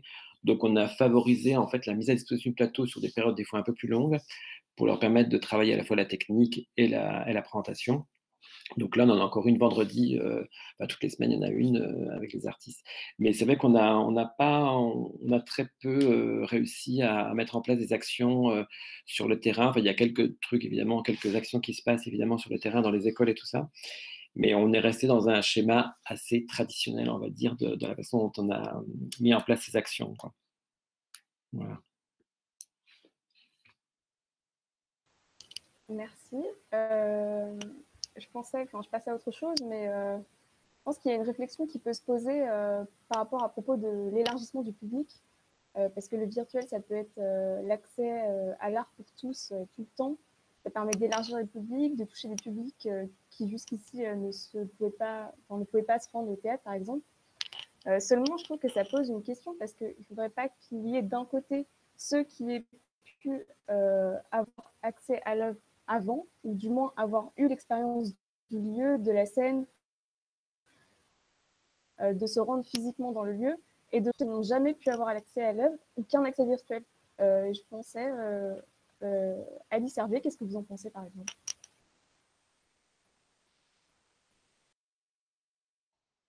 Je suis très très sceptique moi sur cette question de la retransmission via voilà des outils comme Zoom ou nous on a essayé de penser effectivement à un moment donné à des ateliers de pratique via Zoom. dans d'autres réseaux d'acteurs, en tout cas, aucun n'était à l'aise avec ça. Et je pense qu'il faut l'être, il faut le vouloir. Et nous non plus d'ailleurs. On pensait d'ailleurs au public en situation de handicap parce qu'on avait quelques sessions de stage autour de la mixité des publics. En fait, on fait ça depuis quelques années où on permet, par exemple, à des publics malvoyants ou aveugles de travailler avec des publics voyants autour de thématiques d'un spectacle qu'ils auront vu en audio-description et dirigé par des acteurs du spectacle. Ou alors avec des publics malentendants et des publics entendants, avec des comédiens sourds et de faire un stage autour des thématiques d'un spectacle. Et on s'est dit comment on a dû justement annuler une de ces sessions-là en février en pensant jusqu'au bout pouvoir le faire. Finalement, ça n'a pas pu. J'ai dit, est-ce qu'on ne propose pas à distance sur Zoom? En fait, on s'est dit, l'idée, c'est de vivre une aventure humaine, artistique, le temps d'un week-end, sur 2 jours, dans un lieu comme l'Odéon, où en plus, l'idée est de passer les barrières de l'Odéon, les portes poussiéreuses de l'Odéon, de découvrir cet endroit fabuleux. Alors, évidemment, hein, que ce sont des super outils actuellement pendant la crise. Mais enfin, voilà, pour moi, le rapport au public, je suis désolée d'être un peu une vieille de vieille, mais il est dans le rapport physique avec les gens. Et je pense que même avec un virus qui circule, on y arrivera, on le fera. S'il faut des masques, s'il faut des distanciations, on arrive à le faire comme vous tous dans les lycées, à faire tourner des petites formes. Et d'ailleurs, ce qui est hallucinant, c'est que notre activité, elle a lieu, mais en dehors des théâtres. On fait tout en dehors de nos murs, ce qui est aberrant. On ne peut pas le faire chez nous, mais on peut le faire dans des gymnases, dans des associations, donc on le fait. Alors voilà, c'est un vaste débat. Je ne sais pas quelle position avoir par rapport à ça, mais je pense qu'on a beaucoup à apprendre. Ouais. Mais même tous, un artiste, nous, c'est notre manière de fonctionner qu'il faut qu'on réinvente complètement. Mais pareil, pour revenir sur des ateliers, en tout cas dans le milieu scolaire, on a un gros projet avec Paris 1 qui s'appelle l'Atelier des 130, où un comédien dirige depuis plusieurs années 130 étudiants. C'est de la pratique amateur avec une restitution finale. Donc, tous les ateliers ont lieu sur Zoom, ça se passe très très bien. Évidemment, il y a énormément de décrochage sur les 130, il doit en rester une trentaine, mais voilà, il existe quand même et on poursuit. Et je terminerai juste sur un autre projet dont je suis responsable depuis une dizaine d'années, qui est Adolescence et Territoire, qui est un projet EAC, qui est à destination d'ados hors temps scolaire sur des territoires nord autour des ateliers Berthier, notre deuxième salle. Alors là, pour le coup, ce projet s'est arrêté au mois de mars. Il devait y avoir une création au mois de mai 2020. On s'est dit, on reporte, on ne peut pas reporter, donc on poursuit quand on pourra réouvrir. On a reproposé aux mêmes artistes de poursuivre le travail avec le même groupe. Sur 30 jeunes, il n'y en avait que 15 qui ont continué. Et ben, on a réussi à passer entre les gouttes, c'est-à-dire que sur les vacances de Noël, les vacances de février, les vacances de Pâques, finalement, ils pourront répéter, mais pas chez nous. Donc, ça pose la question aussi de la légitimité de ce projet qu'on pilote, qu'on porte. C'est-à-dire qu'on ne va pas le faire chez nous, mais on va le faire à l'Espace 89 de Saint-Ouen, qui est aussi un partenaire et qui, eux, peuvent ouvrir dans le cadre de décrets qui ont pu être, où on a pu justement, dans le cadre de la pratique amateur dans les conservatoires, proposer cette semaine de stage à l'Espace, qui est une association. Donc, bon, en fait, on contourne le truc dans tous les sens, mais on y arrive et je pense que ce projet va pouvoir voir le jour. Et on n'est pas du tout passé par une seule session sur Zoom avec ce projet-là, qui, je pense, n'aurait pas du tout pu fonctionner parce que l'idée, c'est de proposer à des jeunes plus ou moins éloignés de la pratique artistique de se mettre dans les mêmes conditions que des professionnels et de présenter un vrai spectacle avec des répétitions, avec une vraie équipe technique. Donc là, on n'est plus dans l'atelier de pratique classique avec restitution au bout, c'est encore autre chose. Bon, enfin voilà, je me mélange peut-être un peu beaucoup sur plein de projets, mais c'est une vaste question. Oui, oui.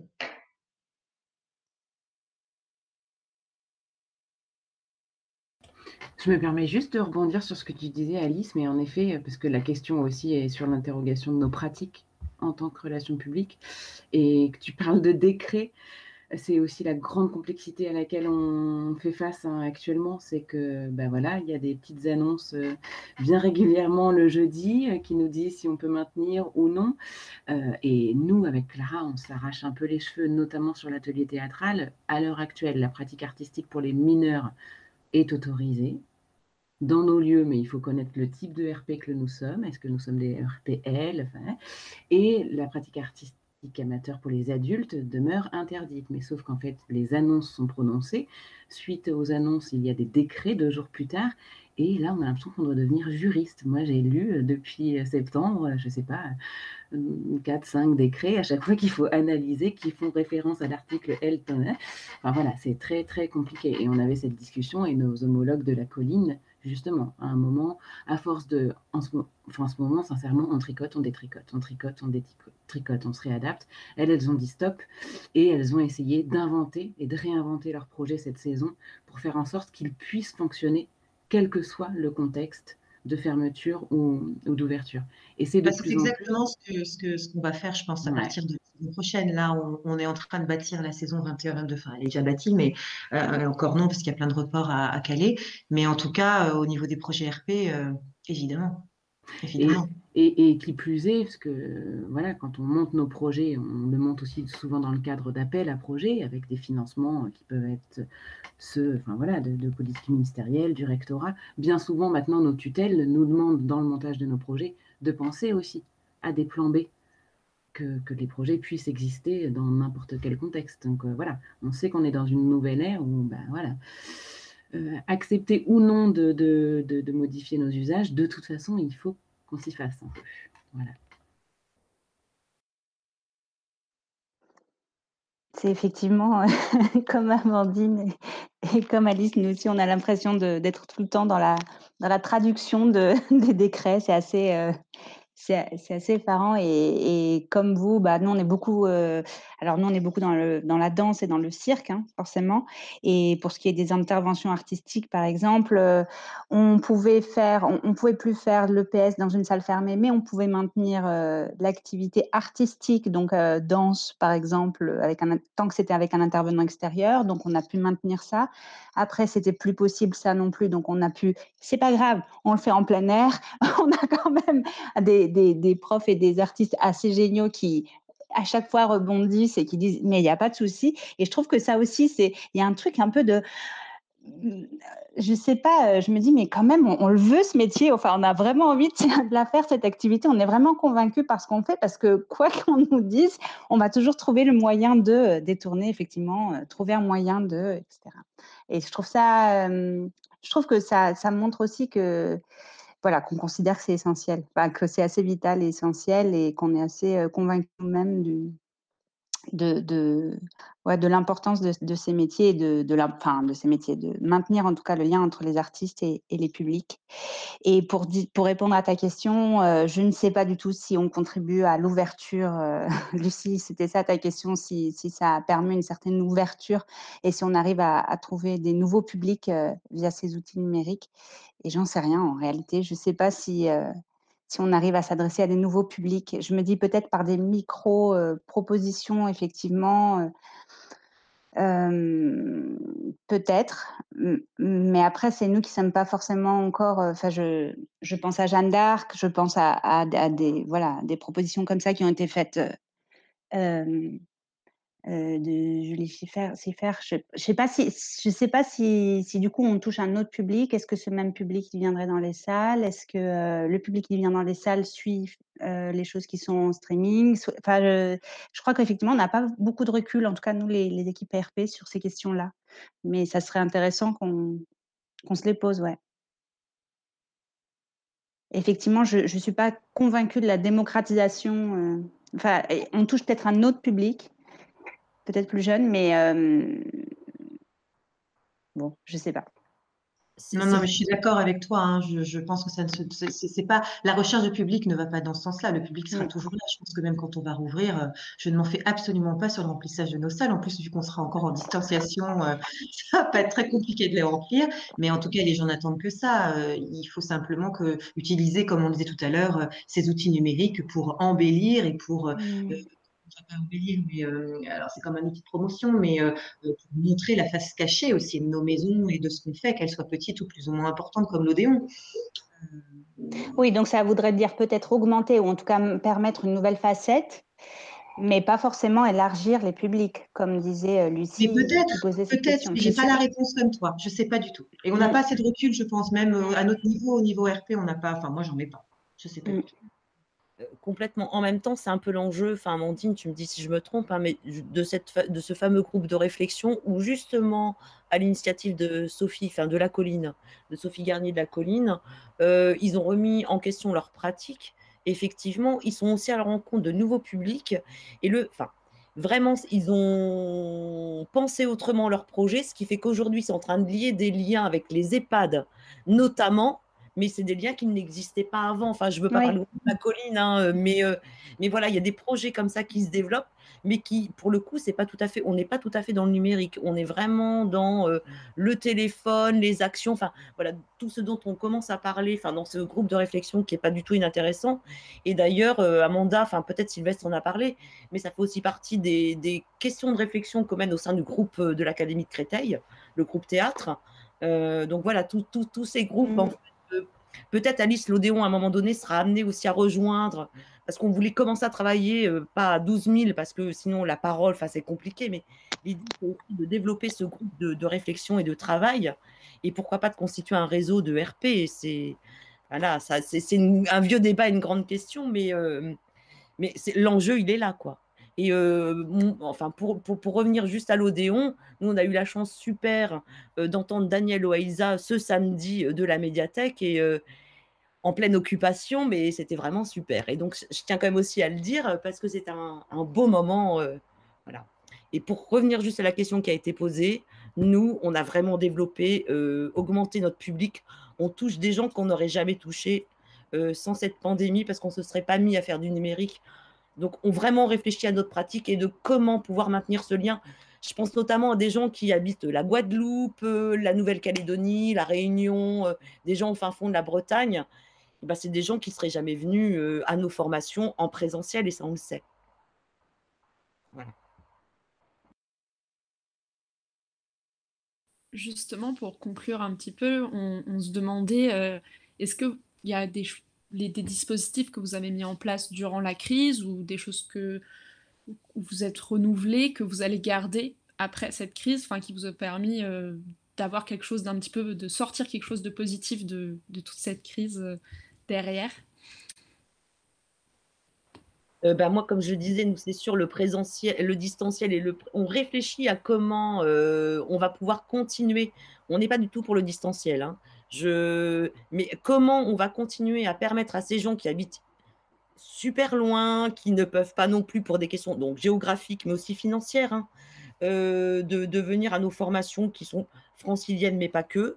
Voilà. Donc, c'est pour ça que maintenant, on a décidé d'enregistrer et de filmer toutes nos formations et d'en créer déjà de la ressource et éventuellement d'essayer d'imaginer des temps qui seraient semi-présentiels, semi-distanciels. On ne sait pas encore véritablement. On va expérimenter parce qu'il n'y a que dans l'expérimentation voilà, où on se rend compte si ça fonctionne, si ça ne fonctionne pas, quelles sont les limites de ce choix. Donc, voilà, nous, on est ouverts à tout, fermés à rien, mais en tout cas, à la réouverture des salles, c'est sûr.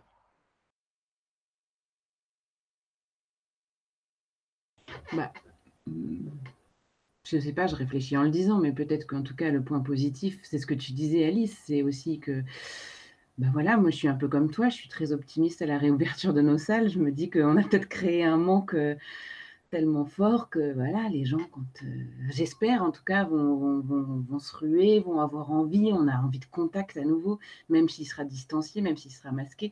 Nous, on a la chance, par exemple, en tant que professionnel, je ne devrais pas le dire trop fort, mais on peut assister à des représentations professionnelles. Donc voilà, c'est vrai que j'ai pu voir, c'est le 3e spectacle là, que je vois depuis janvier. Mine de rien, distancié, masqué, le dernier spectacle que j'ai vu vendredi, j'ai oublié pendant 1h30 le Covid et le masque. Voilà, j'espère que le public retrouvera ce plaisir également. Et puis ce que disait également Amanda tout à l'heure, voilà, que ça le crée même chez les jeunes, chez nos bénéficiaires d'actions. Enfin voilà, nos métiers, ils sont pas super simples habituellement. Enfin, c'est pas waouh, venez, on va au spectacle. On sait qu'on travaille sur des barrières psychologiques, peut-être que ce manque aura créé l'envie. Espérons-le. Voilà.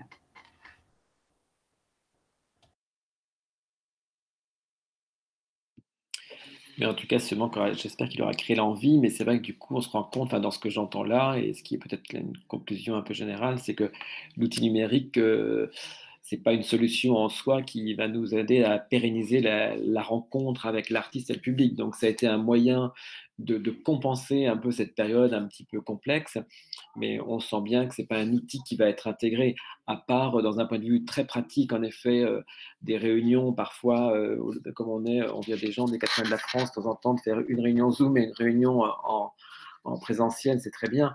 Mais, et pourquoi pas des réunions de travail, en effet, ça va peut-être nous faciliter un petit peu le travail. Mais sinon, je pense que pour le public, malgré tout, les liens humains et le contact et se toucher un peu, moi qui travaille dans la danse, c'est vrai que le contact devient un peu terrible, enfin, inexistant.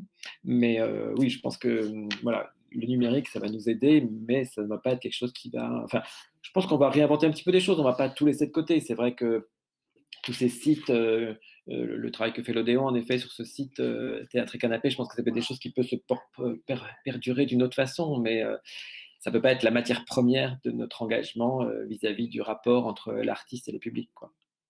Enfin, il me semble.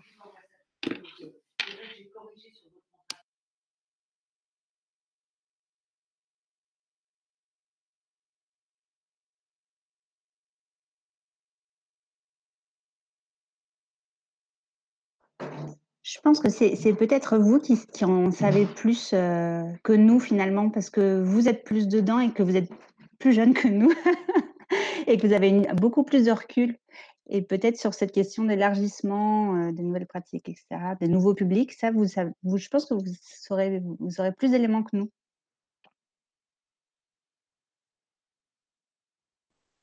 Ah, merci beaucoup.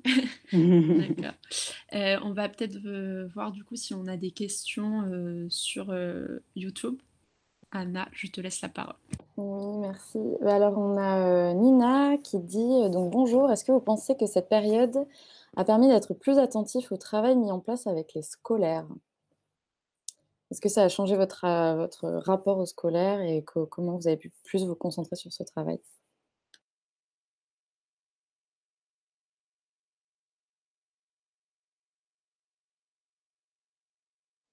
Je ne sais pas si quelqu'un veut Je crois qu'on intervenir a sur cette question. tous envie. Je Je crois vous qu'on laisse a tous parler. envie de Allez-y. dire oui. Non, mais je pense que les réponses ont déjà été un peu dites au cours de la séance. Mais oui, effectivement, nous, on a, encore une fois, on a maintenu et voire augmenté ce qu'on faisait déjà avant. Ce qui était juste étonnant, c'était le décalage avec le reste de l'activité, puisque finalement, on ne pouvait plus monter de spectacles vivants dans nos salles, on ne pouvait plus accueillir du public dans notre salle. Donc, du coup, il y a eu une espèce de focus sur cette action-là et sur toute la dimension aussi résidence d'artistes, accompagnement des artistes dans nos locaux. Donc, ça a beaucoup changé les choses parce que même en interne, nous sommes une grosse structure, nous sommes beaucoup de salariés, beaucoup d'intermittents. Ça a aussi changé le regard, je crois, porté par les propres équipes qui étaient assez détachées de ce qu'on faisait et qui ont un peu compris un peu mieux ce qu'on faisait. Ça, c'était assez génial et qu'on a pu aussi associer à nos activités. Ça, c'était très, très stimulant pour nous. Et justement, pour pouvoir laisser une traçabilité de tout ça, on a dû travailler de façon plus proche avec l'équipe communication. Et c'était très agréable. C'est très agréable de travailler plus en transversalité de façon générale, quoi. Après, voilà, moi, quitte à me répéter, en effet, je suis d'accord, hein, Amanda, bien sûr, on a focalisé, travaillé, développé ce qu'on menait déjà, mais moi, enfin, voilà, on s'est rendu compte quand même aussi, il manque encore quelque chose dans ce travail à partir du moment où les scolaires, bien sûr qu'on essaye de venir dans leurs établissements aussi avec des propositions artistiques, mais qui sont quand même plus légères, qui ne sont pas, c'est pas la dimension de venir passer la porte d'un théâtre et voir un spectacle en salle, voilà. Ça manque quand même à la construction de nos projets.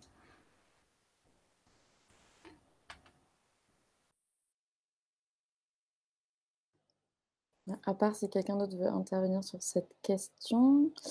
On a Hector qui demande face à cette difficulté parfois de mobiliser les artistes pour transposer leurs ateliers artistiques en distanciel, Pensez-vous que les théâtres devraient mobiliser davantage de médiateurs culturels spécialisés dans ces interactions? Donc, est-ce qu'il y aurait des nouveaux métiers ou en tout cas plus de métiers qui pourraient être créés dans ce cadre-là?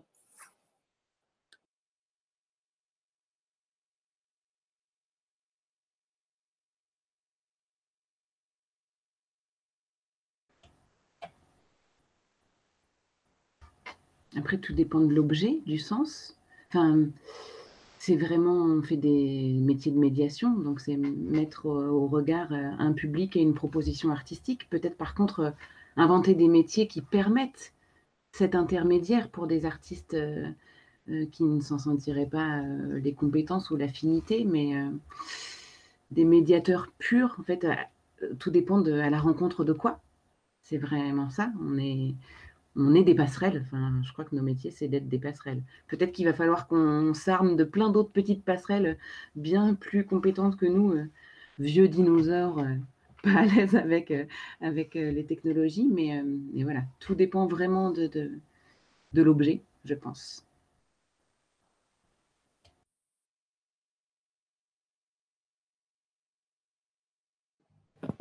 Est-ce que quelqu'un d'autre souhaite intervenir sur cette question des médiateurs entre les artistes et les publics?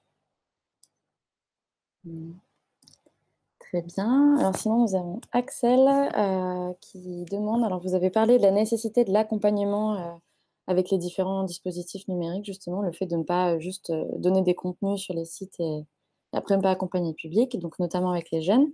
Est-ce que vous pouvez nous donner des exemples de choses que vous avez pu expérimenter pendant le confinement, justement, sur cet accompagnement des contenus numériques avec le public? Moi, je vous donnerai l'exemple de la plateforme mise en place par l'Odéon, par le Festival d'Avignon, qui s'appelle Festival Expérience, et qui en fait n'est pas qu'une plateforme où il y a... En même temps, l'Odéon et la Comédie Française ont aussi été dans cette voie-là, mais c'est pas que de la captation, c'est-à-dire une pièce de théâtre sans accompagnement autour, pour moi, ça paraît totalement inimaginable. Et donc, je recommande cette plateforme parce qu'il y a plein d'interviews. Il y a Olivier Pi, bien sûr, mais il y a aussi Caroline Nguyen et Angélique Kidjo. Il y a différentes entrées, en fait. Voilà, allez-y, c'est gratuit. Allez découvrir. Et là, pour le coup, je pense qu'il y a plein de choses autour. Et voilà. C'est exactement ce qu'on disait tout à l'heure, c'est-à-dire qu'on va tous être amenés à faire ça. C'est-à-dire que c'est vraiment le processus de création d'un spectacle qui doit être mis en avant. Nous, c'est ce qu'on va faire avec Théâtre à Canapé sous forme de magazine autour des artistes associés. Et oui, ça va rendre vivant la chose beaucoup plus. Et je pense que là, on va sûrement avoir un nouveau public. Tout se relie, finalement, bien sûr. C'est assez... et puis cette visite virtuelle qu'on met en place aussi, qui est plutôt un outil pédagogique à destination des enseignants, mais moi je pense au public du champ social à qui je pourrais tout à fait justement destiner ça, c'est-à-dire que pour le moment ils ne peuvent pas venir, c'est le plaisir de découvrir la face cachée de l'Odéon, et ensuite on reviendra et là on prendra le temps de déambuler.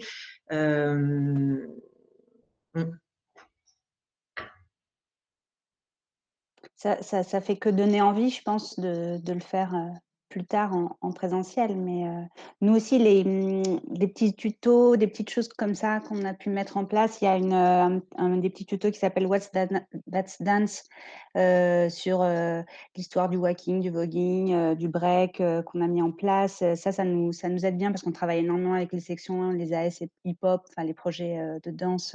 Et du coup, ça nous permet d'amener des petits outils pédagogiques un peu ludiques et numériques en démarrage d'un projet. Je pense à des petits ateliers en ligne qu'on pu mettre en place des artistes comme Thierry Collet sur la magie nouvelle. C'est des petites choses, mais qui peuvent du coup trouver leur utilité auprès des publics très différents. Voilà, là, c'est ce qui me vient en tête. Après, justement, là, depuis la pandémie, avec cette stratégie un peu de capsule vidéo, l'idée, c'était aussi de montrer le travail des artistes en résidence, comme je l'ai dit. Et du coup, on voit une partie de leur travail, mais elles sont aussi les artistes sont aussi interviewés.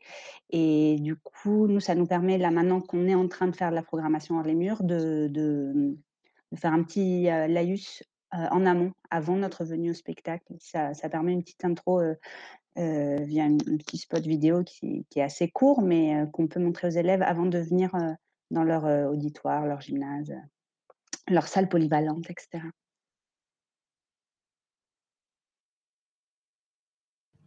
Et pour rebondir un peu sur ce que vous disiez, sur le fait que vous mettiez de plus en plus de choses en place pour montrer le processus de création justement d'un spectacle ou des interviews d'artistes, est-ce que vous sentez que cette période un peu de crise sanitaire, elle vous a poussé à être plus transparent sur les moyens de fonctionnement de votre structure ou les modes de création justement? Est-ce que c'est quelque chose avec laquelle vous étiez plutôt à l'aise ou pas forcément?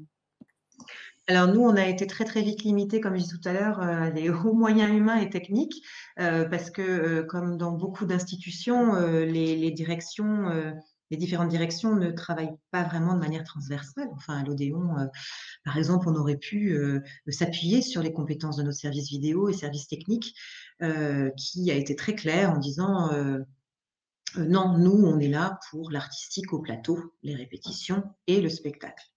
Ce qui est autour, alors on est assez transparent là-dessus, mais en même temps, ça peut se défendre, ils défendent aussi leur bout de gras, etc.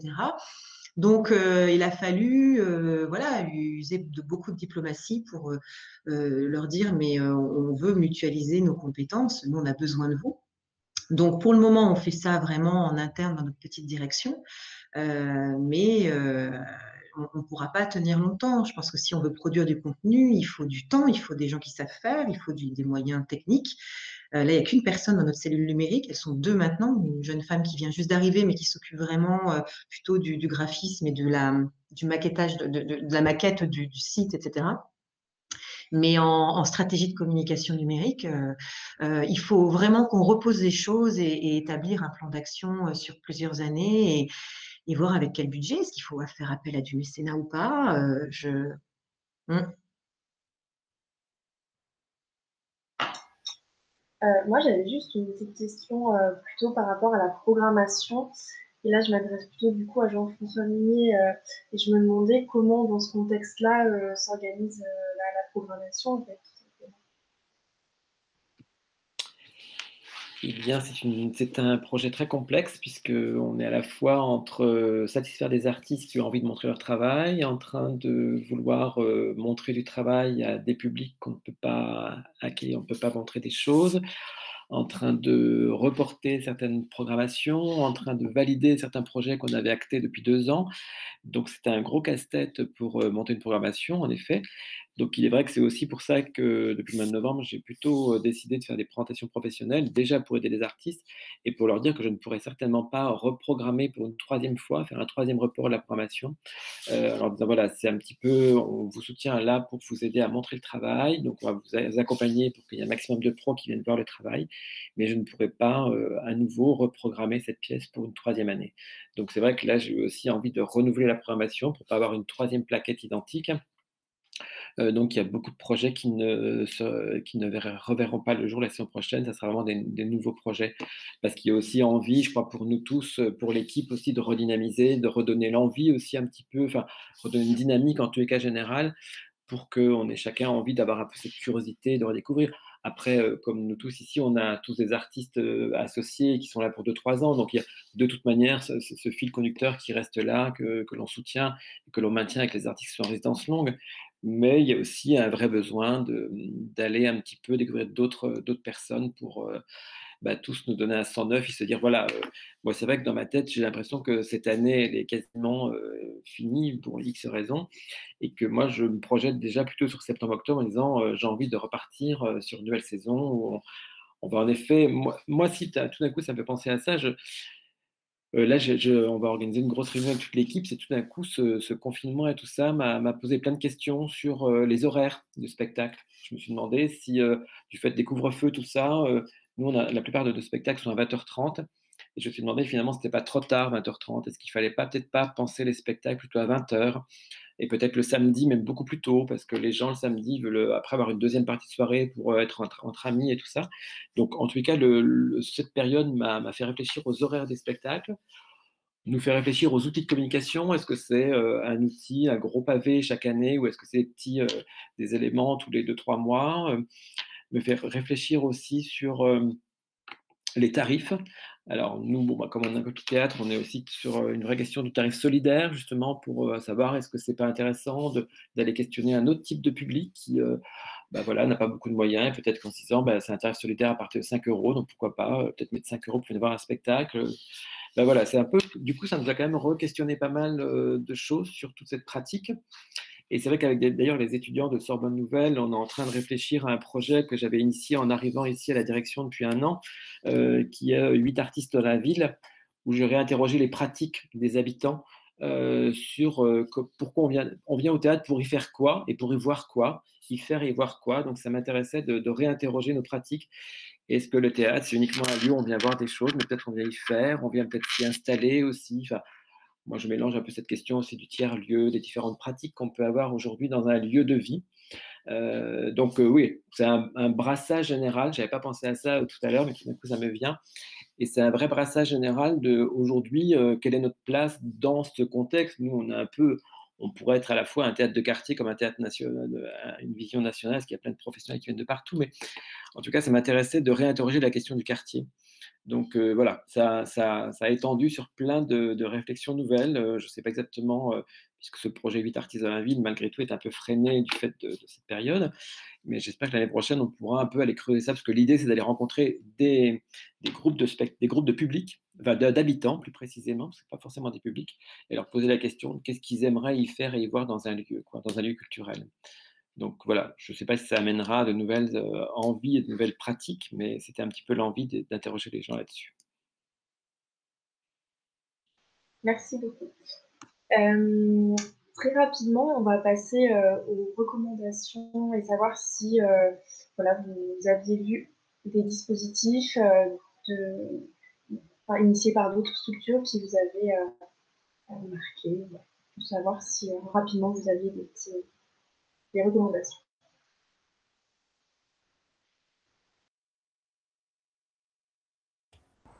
Alors, donc moi, je reparle de la plateforme du Festival d'Avignon qui s'appelle Festival Expérience, et ça, c'est chouette. Et c'est gratuit, il y a plein de choses. Alors moi, je me suis beaucoup interrogée quand vous nous avez envoyé ces recommandations. Et je pense que je me retrouvais dans le discours d'Amanda, dans celui d'Alice aussi, à partir du confinement ou quoi. Enfin, voilà, je pense que mon besoin de spectacle, si j'en ai eu un, il était de spectacle vivant, mais pas du tout d'aller voir des captations ou quoi. Je me suis dit quand même, je suis face à des étudiants, je ne peux pas arriver sans recommandation. Donc, des choses qui n'ont pas du tout été expérimentées pendant le confinement, mais en tout cas, moi, je me suis retrouvée devant ce documentaire d'Angelin Pré-le-Jocage que vous avez peut-être déjà vu, mais qui m'a fait un bien fou, qui s'appelle Danser sa peine, qui est le témoignage d'une de ses expériences quand il est intervenu dans la maison d'arrêt des Baumettes, je crois. Enfin, en tout cas, c'était à Marseille. Voilà, donc ça n'a rien à voir, c'est pas inventer un contenu lié à nos pratiques, mais en tout cas, c'est témoigner de la force de ce que peuvent être des projets d'action culturelle. Et puis, quand on parlait aussi de l'ADN de certains artistes qui travaillent avec le numérique, voilà, moi je voulais juste vous citer Irvine Annex, qui est quelqu'un qui travaille depuis toujours, en tout cas moi, je l'ai rencontré quand il travaillait, enfin, je ne l'ai pas rencontré lui d'ailleurs, j'ai rencontré son travail quand il travaillait avec la Gaîté Lyrique. Je crois qu'il a été en lien aussi avec la MC 93, et il fait des super projets en direction de publics différents par le biais des arts numériques, et notamment un projet, je ne veux pas vous dire de bêtises, qui s'appelle Lettre à mon futur moi. Et il a rencontré plein de jeunes à travers toute la France qui s'adressent, ils sont dans leur chambre avec une caméra et qui s'adressent à leur futur eux dans 10 ans. Et je trouve que c'est un projet qui est d'une finesse et d'une sensibilité qui m'a touchée. Donc voilà, quand l'usage numérique fait partie de la démarche artistique, voilà, je trouvais que c'était une bonne illustration. Voilà. Alors moi, de mon côté, ça dépend tout ce qu'on recherche. Si c'est pour de la captation ou du Facebook Live, le théâtre de la ville est très fort, hein, allons-y. Après, moi, en tout cas, je pense qu'on a voilà, beaucoup absorbé d'écrans, de numérique, de captation, et ce qui nous intéresse, c'est un peu tout ce qui se passe autour, évidemment. Mais il y a quand même, enfin, après, je pense qu'il faut aller voir sur le site de tous les théâtres à Paris, petits ou importants. Tout le monde a mis en place plein de choses. Les amandiers qui ont mis en place Radio Amandier, qui sont ces pastilles sonores qui sont des épisodes autour de la création d'un spectacle. Je pense aussi à Radio Arbre de Laetitia Doche. Je ne sais pas si vous avez entendu parler de ça. Laetitia Doche qui est réalisatrice et actrice, comédienne, et qui a monté tout un projet de dialogue avec les arbres. Pendant le confinement, elle s'est rapprochée de la nature et je trouve ça assez beau d'ailleurs. Et le Théâtre Vidi-Lausanne lui a proposé de produire cette radio arbre où elle discute pendant 1 heure avec un arbre. Donc c'est extrêmement poétique et déjanté à son image, mais voilà, c'est une belle idée. Et puis je reviens sur ce que je disais tout à l'heure. C'est pas très original, mais la comédie française, pour moi, notamment à destination des étudiants, ce qui est hyper intéressant, c'est l'université théâtrale. Alors, je crois que c'est tous les lundis soirs ou les jeudis soirs où, en fait, un professionnel de la culture discute avec un étudiant. Et voilà, alors moi j'adorerais qu'on le fasse par exemple à l'Odéon, c'est pas très compliqué à mettre en place, mais quand même, malgré tout ça a l'air de rien, mais il faut le faire, mais c'est un bon exemple. Et puis même les lectures à la table, moi je suis pas fan de ça, mais en même temps quand c'est les comédiens de la Comédie Française qui le font, c'est hyper agréable à regarder. Voilà, après ils ont une équipe parfaite pour ça. Un directeur très très au courant du numérique, donc c'est voilà. Mais après il y a le Rond-Point qui fait des podcasts aussi avec des artistes. Bon, il y a quand même beaucoup, il y a même trop de choses maintenant, mais voilà. Moi, si je peux me permettre, dans un autre rapport, là pour le coup c'est pas forcément une expérience qui laisse une trace, mais j'avais été très sensible à un projet qui a été lancé par La Colline. Alors malheureusement, c'est plus d'actualité. C'était, je crois, lors du premier confinement. Ça s'appelait Au creux de l'oreille. Et ça, pour le coup, c'était un projet qui, en fait, visait à appeler des adhérents ou des volontaires de la colline. En tout cas, qui est un appel entre un artiste ou ami de la colline, voilà, et un spectateur ou entre un adhérent, etc. Et donc là, pour le coup, c'est quelque chose de très intime, très individuel. On n'est pas sur le rapport collectif que peut apporter le théâtre. Mais je trouvais que c'était une bonne manière aussi de maintenir le lien au bout du fil, quoi, de presque sentir le souffle et tout. Enfin voilà, ça c'était une belle initiative en tout cas qui avait été prise, qui change totalement de registre et de rapport au théâtre, mais en tout cas que j'avais trouvé très, très intéressant. Oui, c'est vrai. Moi, je trouve ça très intéressant. D'ailleurs, on n'en a pas du tout parlé, de se donner la parole au public. En fait, c'est quelque chose auquel on a pensé, nous, notamment avec le public en situation de handicap, c'est-à-dire les personnes aveugles, les personnes malentendantes qui sont avant cela un peu mises à l'écart et où on essaye d'inventer des propositions. Là, c'est encore pire. Donc, ouais, on aurait pu le faire. Oui, c'est une belle idée qu'ils ont eue. Et je crois qu'ils vont la maintenir, hein. Voilà, ils y réfléchissent à comment.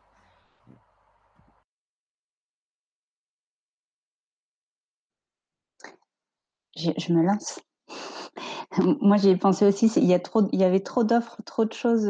Du coup, c'est toujours très compliqué. Mais du coup, de façon totalement affective et assumée, je voulais parler du spectacle qui a été du coup préparé par le festival Suresnes Cité Danse et dont l'idée c'était de le préparer en streaming si confinement il y a. Finalement, donc ça a été effectivement maintenu pour l'ouverture du festival. Mais en plus, le chorégraphe Ousmane Sy est décédé quelques jours avant et du coup, forcément, il y avait une poigne, un truc très, très fort dans ce spectacle et je trouvais ça hyper fort de voir les filles de Paradoxal danser comme ça sur ce spectacle. Voilà, ça m'a marqué. Alors, je crois qu'on ne peut plus trop le voir là maintenant. Peut-être qu'on pourra le revoir à nouveau. En revanche, il me semble qu'on peut voir les spectacles précédents de Paradoxal, Queen Blood sur Vimeo via le CCN de Rennes, je crois. Mais je pense que ça reviendra via Culture Box. Merci beaucoup. Alors moi, hier soir, dans une tout autre registre, mais j'ai découvert un réalisateur qui s'appelle Thomas Baudre, B-A-U-D-R-E. Et j'ai bien aimé la façon dont il interrogeait les gens qu'il a interviewés, c'est-à-dire plutôt que d'aller les voir, il leur a donné un petit appareil photo, il leur a demandé de prendre des photos de leur univers, il a pris les photos et après, il a pris son film à partir de ces photos-là. Et comme il est aussi dessinateur et peintre, je trouvais qu'il nous a fait un film assez chouette, donc des portraits de gens, des portraits d'artistes vus par lui. Je trouve que ça donne tout à fait une autre dimension. J'ai beaucoup aimé la façon dont il travaillait. Et voilà, c'est une autre façon d'amener le travail aussi, de donner à chacun finalement des outils pour relater soi-même son expérience de vie, quoi. C'était assez chouette avec ce Polaroid. Voilà, c'était une anecdote hier soir. Par hasard, je tombais sur ce réalisateur. Eh bien, écoutez, merci beaucoup pour toutes ces belles recommandations. Cette table ronde touche à sa fin. Donc, nous tenons à remercier les intervenantes et intervenants pour leur participation, mais aussi les étudiants qui sont aussi là en alternance dans les structures qui ont été un peu les relais entre l'équipe organisatrice et les structures culturelles. On remercie aussi Élise Chiz-Watine, qui est professeure à la Sorbonne Nouvelle et qui a également été un relais avec le Théâtre de l'Étoile du Nord. Nous remercions aussi Fabienne Van Guet pour l'organisation de ce webinaire. Et enfin, l'équipe d'organisation de la table ronde, donc les étudiants qui ne sont pas présents ici, mais qui ont réalisé un travail derrière. Donc l'équipe de communication, Alix, Nina, Luc, les référents du groupe aussi qui ont été chargés des relations avec les intervenants, et les chargés de la restitution, de la future restitution, Joséphine, Dina et Sarah. Merci aussi à ceux qui ont regardé la table ronde. Et un dernier conseil, si vous voulez aller voir tous les événements et toutes les rencontres organisées par le Master Médiation Création Artistique, vous pouvez retrouver tout ça sur le site Focus Culture de la Sorbonne Nouvelle. Voilà. Merci encore et à bientôt.